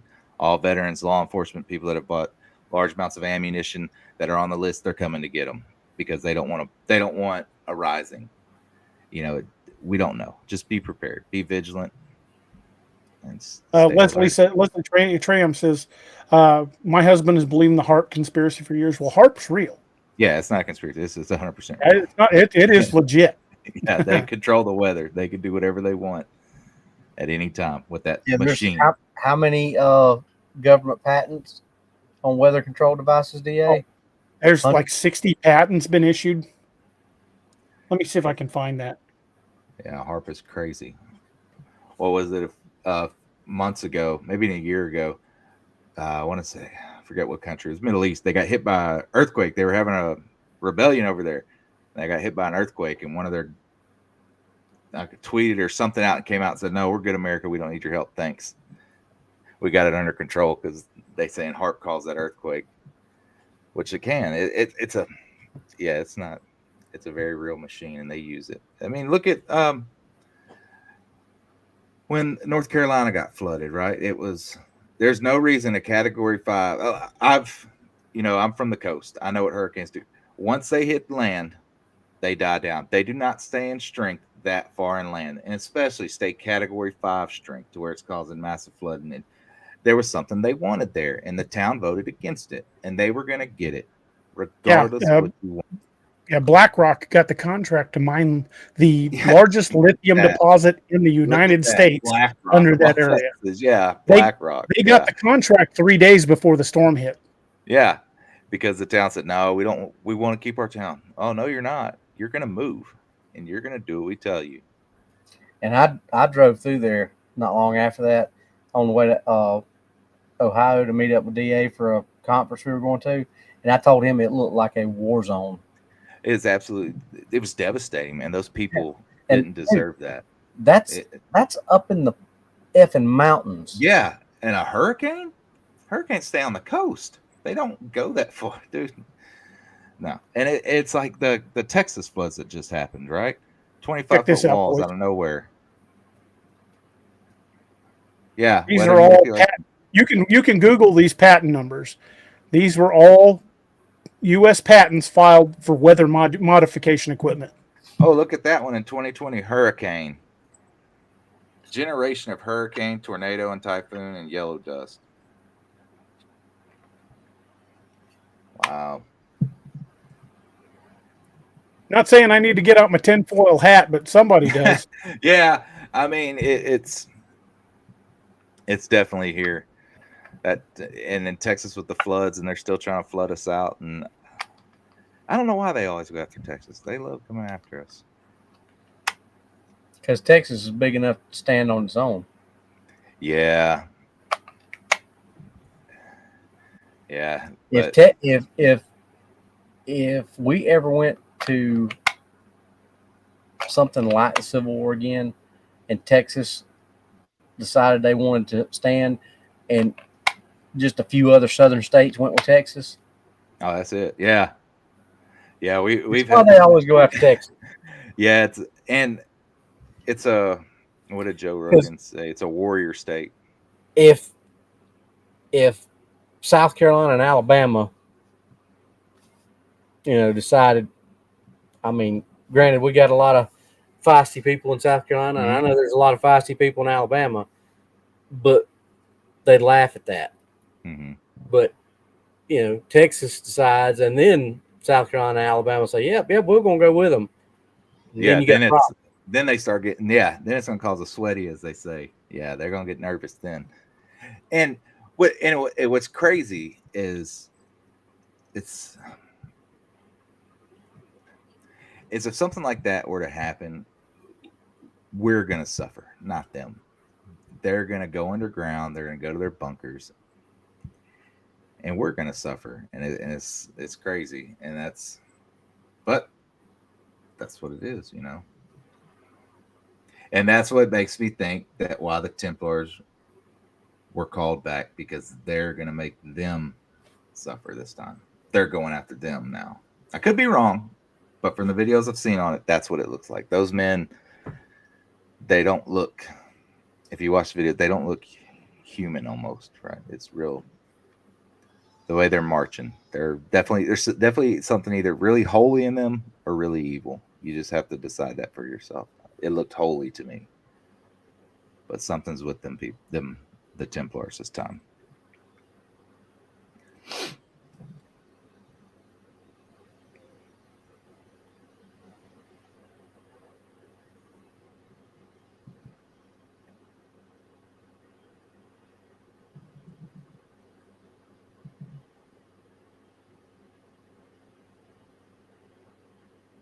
Agent Dog says, "Oh, guys, my phone went nuts. Think someone watching that didn't want it running." Yeah, that one. That was a little light sprinkle though. That wasn't too deep. That wasn't too crazy. That was a light sprinkle. Harlan, I've heard that too. The weather modification patent from 1962 was used against the NVA to extend monsoon season to make it more difficult for them to their supplies. I've heard that. Yeah, too. I read some redacted documents that didn't say who ordered it or what department did it, but it was done. It was done, yeah. And they've been doing it for so long. There's so much, and that's what makes you think, right? How much technology do they have that they hide, that they use against us every day? They use it against us. Well, okay. The Wright brothers first flew, what was it, 1903? Yeah, something like that. Okay. Look, and the first flight was what, maybe not even 100 yards, like 50 yards. It's like 60 to 70, I think. And then, a decade later, we get involved in World War I, and we're using biplanes. They're slow. They're not great. 20 years later, we're in World War II, and look what we've got. And then, after the end of World War II to now, look what we got. Look what we've done. Look what technology has advanced. That had to come from somewhere. How many times have I said that about look at the technological jump from World War II to now? Such a massive technological upsurge. And then compare it to, however many years from World War II to now, and then go back that however many years that is, and look at the technological jump and see what the difference is. Yeah. I mean, when I was in high school, we were we were doing stupid stuff on pocket calculators, like holding it upside down to show our buddies that we'd written boobies on Yeah. on a calculator. And now Chat GPT. I mean, yeah. Chat technology in my lifetime. Yeah, I'm old. I'm 55, but just in my lifetime, in the last 50 years, technology has just gone crazy. You know, we talked about it before, DA. Think about the first video games that we ever Pong. You and I both talked about that. We both had Pong, just that little square ball that bounced back, bounced back and forth, and you slid the little paddle in it. Look at games then, and look at the Bigfoot game that me and you played. Oh yeah, or look at like the most recent Madden. In a few more years, you're going to be able to tell that it's actually somebody playing a video game. It looks almost real. I mean, look at the AI videos that come out. Like, you can't until they start talking. You don't know they're fake. All those Bigfoot AI videos that people send, I get like 60 of those a day. Not complaining, folks, but like 60, literally 60 of a day of people sending me, and half the time it's the same video. Every time a new one comes out, like 20 people send me the same video, and they're funny. Don't get me wrong, but they're also a little bit terrifying when you look at how good that AI is, how smooth it is, and how natural that thing looks. That is why from now on we're going to have to be extremely suspect of every piece of video footage unless we know the source personally. We have to be extremely suspect of every piece of cryptid footage we come across now, even photos, because the AIs are so good now, and they're just getting better. They are. You should. I sent you that Bigfoot video, didn't I? Yeah. Which one? Did I send y'all that one? That we had behind the tent. Yes. You should show them that one. Oh, we did because we were on your show. I couldn't really tell that much I could see the eyes on my phone, but we showed it on our show like the next day or however long it was after it was on here. Yeah. And DA didn't realize that didn't have Doc muted, and I was thinking the same thing. But that's the first time I saw it on the big screen. Doc was like, "Holy shit!" Yeah, I was watching it today. I was like, "Wow, man, that video is pretty intense." But it's not AI. But it's one of the few that's like, "Wow, finally got an authentic video. It's not AI." And I know I had mentioned it earlier, but the inventor of ChatGPT, he carries in his backpack a kill switch just in case it decides that it's gonna take over. He can kill it right there. But what if it already knows that? What if it's already? I think it does, man. It's got to be. It's gonna play out like a movie. He's gonna go to hit it. It's not gonna work, and then it's gonna come up and take him out, and then it's. I think we're playing a dangerous game right now with technology, and I don't think it's a game that we should be playing. I don't think it's a game we're going to win either. Yeah. At a certain point, technology will go too far. Yep. And how long ago did the Terminator come out and predict this stuff? Like 1984, 85, something like that. Yeah, definitely. And to the point where they can recreate anything. They can recreate us. They can recreate this whole conversation and make it look like, and say whatever they want us to say. And we say, that wasn't us. Well, it looks just like, it is you. Nobody's going to believe us. And that's what's crazy. And it's scary. Well, the intro video for the show now, the video in the background of the driving the footage, driving through the woods, that's real. I shot that. That's down at Joe Bald. Mm-hmm. But the images of us coming up, that's all AI. Yeah. I look like old timey. Yeah. And they look good. And that's what I'm saying. It's just like, that's the abilities.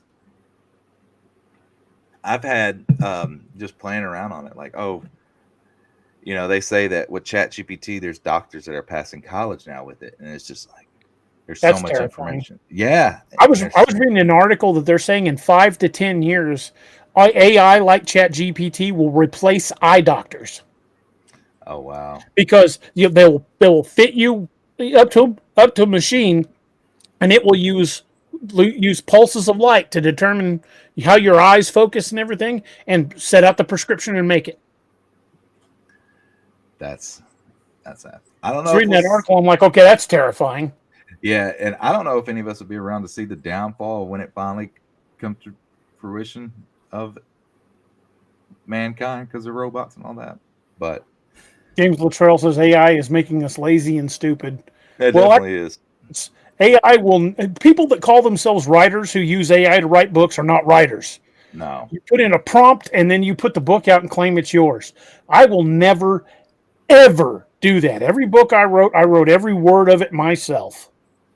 And there's a lot of people that do that. I've had. It drives me crazy.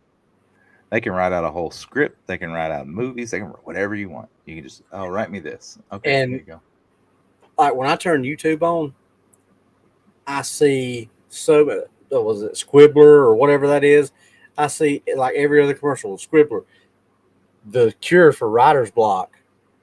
And I'm like, No, because you're not writing anything. Yeah. it's But like it can take your ideas and make a full book out of it. And I'm like, That's insane. But it goes back to what we were saying Look earlier. at this. Had a talk with my local PD in the big city. They're starting to use a version of ChatGPT to watch their body cam and create reports. Can't do it with large situations, but still. Oh, wow. oh yeah, the couple months ago in our little I'm sure you know what I'm talking about, DA. But we have this thing called the lineup. I love that. That's true. But we have this thing called the lineup, and every month you got a different thing. It's, they go around, things that people want to talk about in the state, different things. Well, there's just one agency somewhere in the state, I don't remember where it's at, that's using the program just like that, where it's an AI program, and they upload the body cam footage to it, and it goes through, and it's got a set of parameters that they put in, like they want to listen for this and they want to listen for this, and it goes through and it listens, and if something falls outside of those parameters, they automatically flag it, and that officer gets pulled in. And I'm like, how freaking cheap is that? And how you gonna let this AI program pull an officer in because of a parameter that this computer said was violated?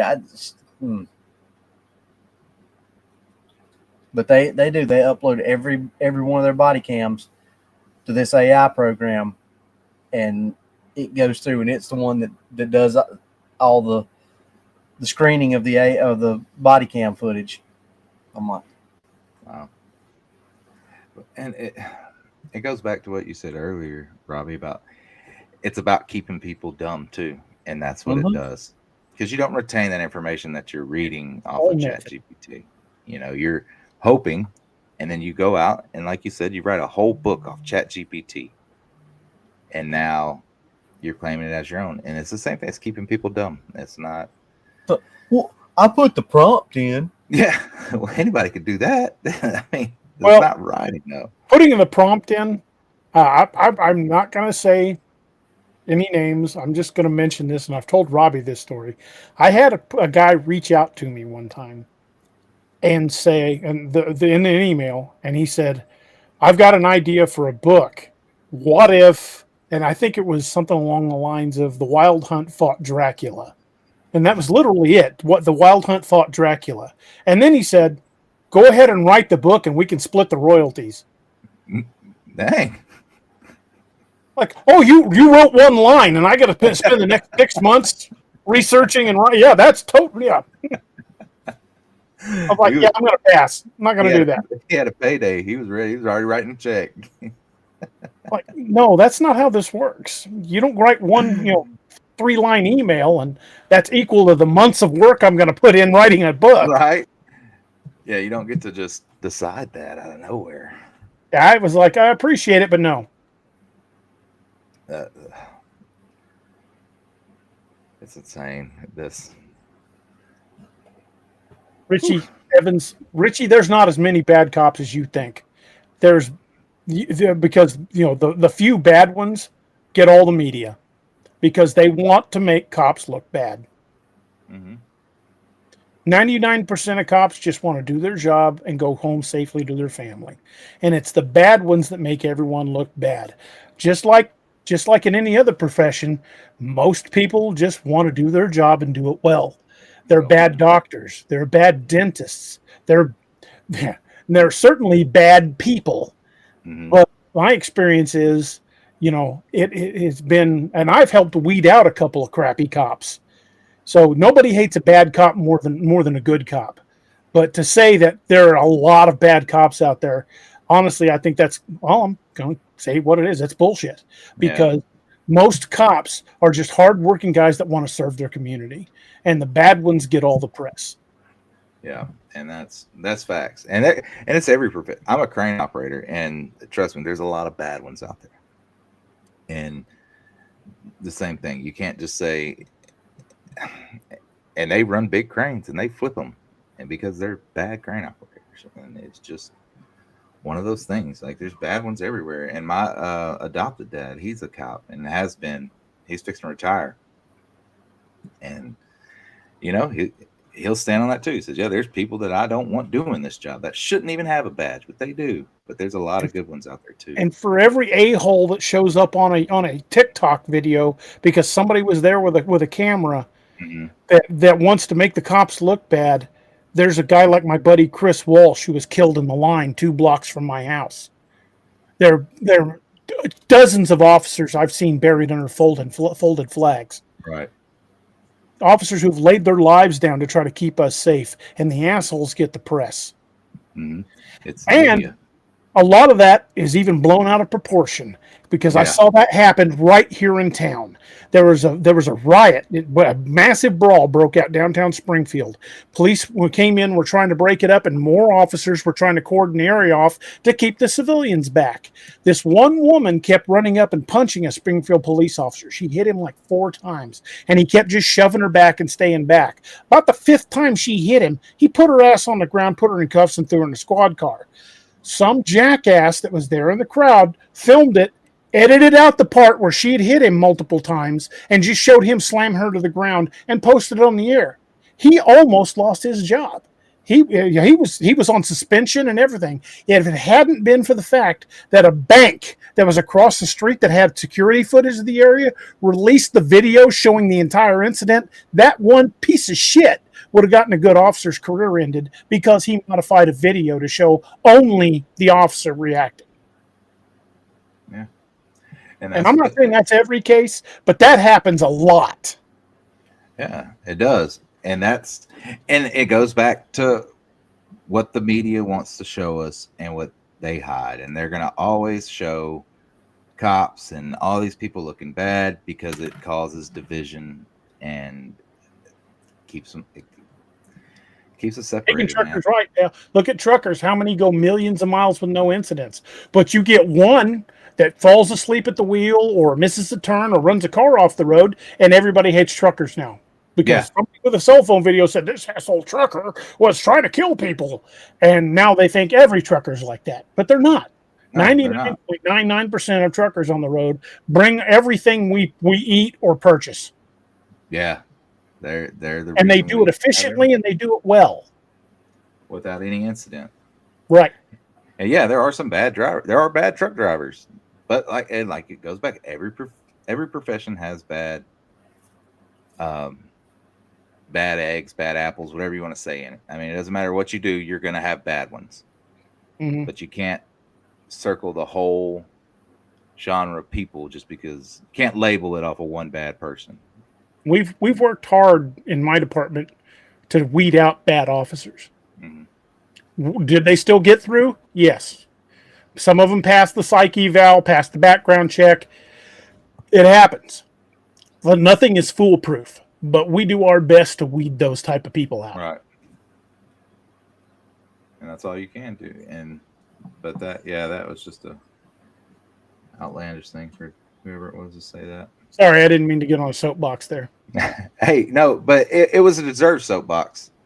And, I don't think cops should get the rap that they do off a few bad officers that people have a run-in with. And most of them are just stressed out most of the time doing their job because try being a cop today Oh, in dude, today's world. I lived on stress. My wife, she could tell you, it was 3 years of me leaving the job before I could relax enough to sit with my back not against a wall. Yeah. I mean, even today when we go out to a restaurant, I still have to pick where I sit because I have to see the exits. Mm-hmm. And that's something I can't turn off. But I lived on so much stress. The first year I worked at the hospital, after I left the county, the first year I worked at the hospital, where people were happy to see me, the nurses were happy to see me. I was waiting for the other shoe to drop. I was walking around on eggshells all the time because I thought the next person I talked to might try to stab me. Yeah, it's a very high stress job. I've got scars and PTSD and flashbacks from my experiences. Yeah. I was diagnosed with PTSD, so yes, a dude nearly stomped my skull in back about 10 years ago. Well, 13 years ago. Yeah, and that's the thing is officers have to deal with a lot more than what the media is showing you. And been spat on. I've been stabbed. I've been kicked. I've been stomped, bitten,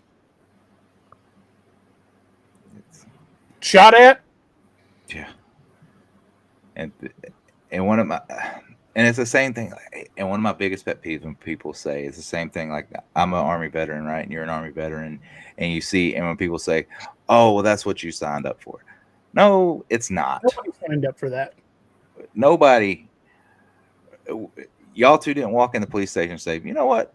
I signed up to deal with people spitting and hitting and kicking me and trying to kill me every day. Let's do that. Sounds fun." Really stomped my skull in. Yeah. That was what his lawyer tried to argue, that was what I agreed to when I signed on for the uniform. And no, it's not. You don't agree to deal with crazy ass people. He actually tried to argue that in the court, and the judge was just like, "No, that doesn't fly." And what's that? And people think that the cops here are hard. Have you seen the cops in other countries where they play no games? There is no, "Oh, I'm not giving you my license." Yeah, okay. Yeah, they don't want to get shot. Yeah, go to Russia, try that. Yeah, they play no games, but people still they don't know how good they got it here. Try that with a German cop. Yeah, what was that? I watched a video. They don't play around. Where was that? They try to do something. They just beat the shit out of them right there. They're nah, we're not dealing with this. And then the Americans, the ones that cry about our country, they'll go over to another country and then they don't want to be there no more. "I don't like it here. This place sucks." Yeah. You thought, yeah. There's a reason why. Or they go over there and get thrown under the prison for something that, petty. Something petty. Breaking a machine. I watched that interview of that guy. He broke an ATM screen and they put him in prison for almost a year in Thailand or something. A pet ATM screen. Over here, they would just make you pay to replace it. Over there, they throw them under the jail. People don't realize how good we have it in this country. Go someplace like the Philippines, or go to just about any country in South America or Central America, for that matter. You get away from the tourist destinations. You know what they say in Brazil? If you look, and you can look this up yourself, if you look at the Bureau of Travel for the country of Brazil, they say if you're planning to visit Brazil, that you should carry a fake cell phone and a fake wallet for when you get robbed. Yeah, not if, when. They don't say if you're going to get robbed. They recommend carrying a dummy cell phone and a dummy wallet for when you get robbed. That should tell you something. You know, there's times though it's just like people love to say stuff like we said earlier, but they don't really realize, they might deal with one cop that stopped them and wrote them a ticket because they were speeding, and it ticked them off. So I'm going to cuss him out, or I'm going to show him. And they do that. They don't think that's the only cop they dealt with that day, but that ain't the only jerk that we dealt with that day. Yeah. We 20 other people that, we're out there because people call in and say, "Hey, my kids play on this road and people are speeding on this road. Will you please come out here and do speed enforcement?" So when you stop somebody and they want, "Why ain't you out here taking care of real criminals?" and doing the stuff like that, but they don't realize that the other 20 people we stop are doing the same thing. So you're constantly getting berated and raked over the coals and browbeat because you're out there doing your job, because the citizens of the town or county that you're paid to protect are calling and saying, "Hey, I don't feel safe letting my kids come out here and play on the street because people are driving like maniacs out here." Yes, ma'am, we'll be right out there. And then you That's stop. one of the things they beat our head at the academy is a decision you have the span of a heartbeat to make. Literally a heartbeat. You have to make that decision that fast. The lawyers will argue about it for years. Wow. You've literally making life and death decisions in the span of a heartbeat, but they'll argue those in court for years. Mm-hmm. And they were not the ones out there, with their butt on the line with a half a second to respond. Yeah. But they will second guess every decision you make. Half of these people that say they hate cops, I would love to take them through a shoot no shoot house. See how many people they shoot, how much restraint they show. They'll shoot drills. They'll separate the men from the boys. If people saw the stuff that we dealt with on a daily basis, the things that we see that normal people would have nightmares about for the rest of their lives. I do have nightmares about some of it. Yeah, exactly. I mean, I can see the faces of every dead child that I've ever walked upon. So I can still see that in my head. But y'all would never know by my upbeat personality that when I close my eyes at night, I see every one of those kids' faces. Mm-hmm. DA sees every one of them. Greg sees every one of them. Rodney sees every one of them. All of us in the chat. Steve, so all these people that you hear talking about stuff like that on the news, we're not robots. We're humans. But we have to learn to compartmentalize stuff like that and deal with that stuff for the rest of our lives. You don't unsee stuff like that. You don't unsee stuff like a child who had his head smashed against the side of or the front of a windshield because his parents forgot or didn't care enough to put his seatbelt on or put him in a car seat, and then decide they wanted to go out drinking and driving. You can't unsee that stuff. But yet we're the bad guys. We're the assholes. We're the ones that are out here not taking care of real criminals. It's stuff like that that makes you kind of sometimes wonder why you do what you do. Greg says y'all haven't even talked about the dangers of getting infected or poisoned. My buddy Brian, he's still in the field, so I'm not going to say his last name. Needle prick to the finger. 6 months of shots to try to prevent him from getting what that old dude had, because he could have spit in a petri dish and started a new civilization.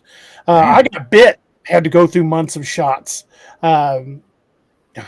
Dude, I've working in the jail. I can't tell you the number of times one of these assholes tried to throw piss or shit on me, or both. They'll take a cup and put it, just dip it out of the toilet and mix it into a slurry, and they'll try to throw it on you as you walk past the cell. Ugh. They call it gunning you down. That's disgusting. It is, but they do that crap. And Pagan's talking about and I agree, volunteer firefighters have to do that, and nurses. But far and wide on media and the way things are talked about in the news, you don't hear nurses and firefighters talked about as bad as you do police officers. Mm-hmm. But I was a volunteer firefighter and a full-time firefighter, so I know of what I speak. Most of the time, people love the fire department and they hate the police. Yeah. I could tell you some stories I will not repeat on the air, and some of them are just absolutely heartbreaking. Yeah, my adopted dad, like I said, he's been a cop forever, and he's finally at a spot where he's in an office now. He doesn't have to do much anything, and but yeah, he's like y'all. He has those stories of, and it's hard, and he deals with the demons every day. There are times I can still smell certain smells, like bodies pulled out of a fire, blood, the smell of a person that's been in a lake for a week. Those are things you just. Yeah. I swear, after we pulled that dude out of the lake I went home and showered for 45 minutes and couldn't get that smell off of me. Threw the uniform away. Yeah. Straight up, put it in trash bag, put it in trash. That's rough. Yeah, I don't blame you. Yeah, But some of that, and my wife kept telling me, I don't smell it. I don't smell it. You smell like soap. No, I still smell it. And there are times when I still can. It gets up in here and gets stuck, and everything smells like it. Yeah. And you think you smell like it. You think it, but it's just it permeates and gets stuck in those mucous membranes in your nose, and you just can't unsmell. I mean,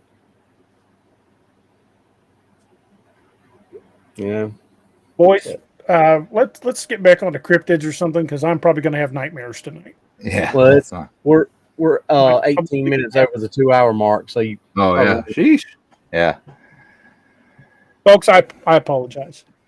This is one of the reasons I don't like talking about stuff like this. Is I will have trouble tonight. I will have a lot of trouble tonight. But sometimes you got to get some of that stuff out. Yeah, but I generally don't talk about it with people that. I would talk to you about it, Robbie, because you understand. But I don't talk about it with my wife and my boys because I don't want to put them through that trauma. I mean, some of these things are absolutely horrifying. Mm-hmm. Things that I can never unsee.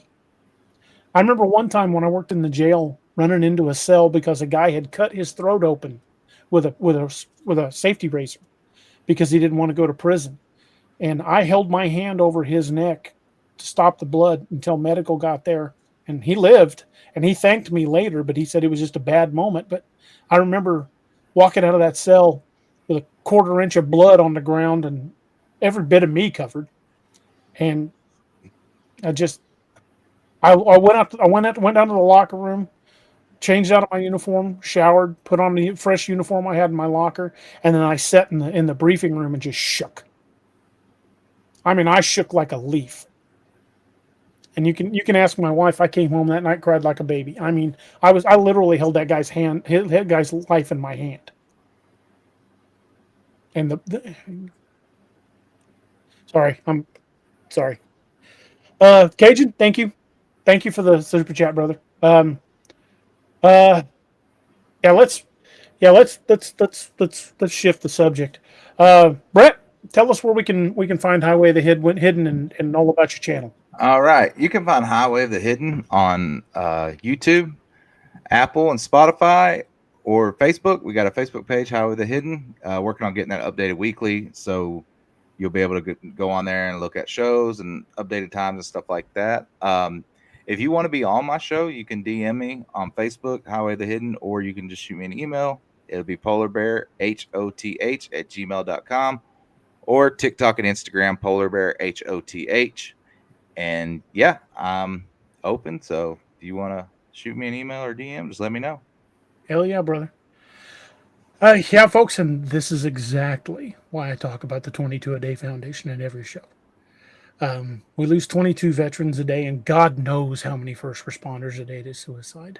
The 22 a Day just tracks veterans.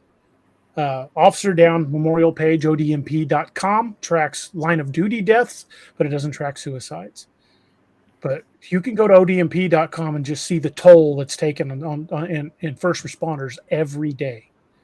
Go to mission22.org to see the toll that's taken on veterans every day. And if you are a veteran and you need to reach out to somebody, go to mission22.org. And if they don't help you, call me. Reach me through Facebook. I will talk. But I would rather hear your story than read your obituary. But folks, this is just a small taste because what I go through is a walk in the park compared to these guys that were in a combat theater for 18 months or however long their deployment tour was, and multiple tours. These guys saw it way worse than I did, and right now I'm sick to my stomach because I'm remembering too much. If you're a veteran and you need help, go to mission22.org. If you're a veteran and you don't have anybody to talk to, they will listen. First responders, there are others. There's suicide prevention. Your chain of command will have most departments have a counselor you can speak to free of charge, and it's supposed to be confidential. I would say in most cases that it is. I'm sure there's going to be abuses of the system at some point in some places, depending on who's in charge and what kind of department you have. But there are outreaches. There are places you can reach, and don't let the hard days win. Don't let those demons win, because we have them. We've Robbie and I both have them. Brett was in the military. He's seen and done things that probably doesn't want to remember.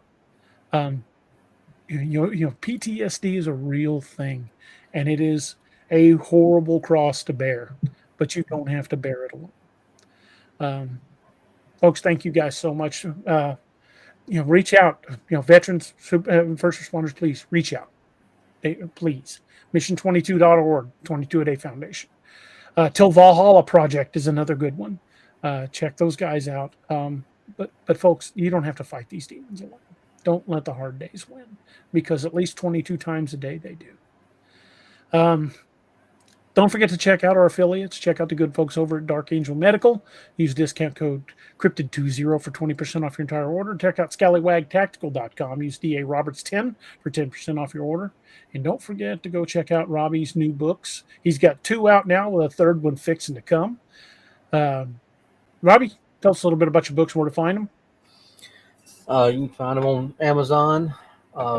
Robbie Jed Rains. Like you said, book 1 and 2 are out, which, funny enough, book 1 is actually outselling book 2 this month. Probably have book 2 done sometime next week. It's pretty close. I'm probably halfway through chapter 21, I think, and just at 50,000 words. So probably finish up chapter 21, probably chapter 22, maybe a 23, but at least chapter 22. And then DA's got a few things to put into it to tidy it up. Started working on I just sent DA a picture of the concept art for the It's pretty badass. Yeah, for the cover. So hopefully maybe another week and a half, it should be ready to go. That would be awesome. I just released, just a few days ago, I released Lakeview Man Dead of Winter, and it has gone to #1 in at least one category, which is awesome. Thank you guys so much for making that happen. And remember, all of my books, all 36 of them, are now available in print, Kindle, and audio. So if you have a lot of time on your hands, you'd like to listen to audiobooks, check them all out, because they're all available now. But folks, thank you guys so much for helping push that to #1. I forgot to mention Sigwo. If you guys are into pew pews and whisper pickles, you guys know what I'm talking about. They're the folks with your hookup. But if you want a Wild Hunt, codename Wild Hunt AR, they are the ones to build it. They've got the only ones with the licensing to do it, and they're already working on mine. I got some updated pictures today. They're going to be sending me the videos as they actually, Cerakoted and etch the logos on it and everything, and we'll be showing those on the show. So be looking for those. SigwoArms.com. Check those guys out. Tell the Codys we sent you, and you guys would not regret it. It's a great group of people, great company, and it's an awesome group of guys. But I'll also have another book out probably in the next few weeks. Hopefully sooner than that. Depends on how quickly I get the manuscript done. I've already got my artist working on the cover for it, so hopefully he'll be done with it ahead of me. But I'm 50,000 words into it, climbing, so I'm very close to finishing it. So look for it. That one's going to be another Dark Frontiers novel. It'll be going to be called Dark Frontiers: Mountain Devil of the Absarokas. It's set in the Absaroka Mountains of Wyoming, and I think you guys are going to like it. It's been a lot of fun to write so far. It's kind of taken off in its own direction a little more than I'd anticipated, but still, I think you guys are going to enjoy it. And all of those are, like I said, available in print, Kindle, and in audio. But thank you guys for being with us. Sorry we got off on a tirade. I wasn't really planning on doing that. It just kind of happened, and I'm sorry about that. I really am. I try not to let that kind of thing get away with me, but despite myself, once in a while it does. But I really want to thank Brett for hanging out with us tonight. And if you guys have not had a chance, head right over to the Highway of the Hidden. Give them a like, thumbs up, subscribe, watch your videos, share them with folks you know that like this kind of content. And we are rapidly closing in on the 10K mark. We're at almost 9,800. So I'd really love to see us hit 10K. Analytics are still saying about 45% of the people that watch our videos are not subscribed to the channel. So if you are watching this and you think we've earned it, please give us a subscribe. It didn't cost you a nickel. Just hit that subscribe button. And I want to say a big shout out and thank you to our moderators. The moderators do an awesome job. Keep the chat flowing. Let us know when the questions are popping up that we miss, because sometimes chat really flies. We really appreciate each and every one of you guys as the mods. Also want a big shout out and thanks to all our channel members and all our Patreon supporters. You guys are the absolute best. We appreciate each and every one of you guys.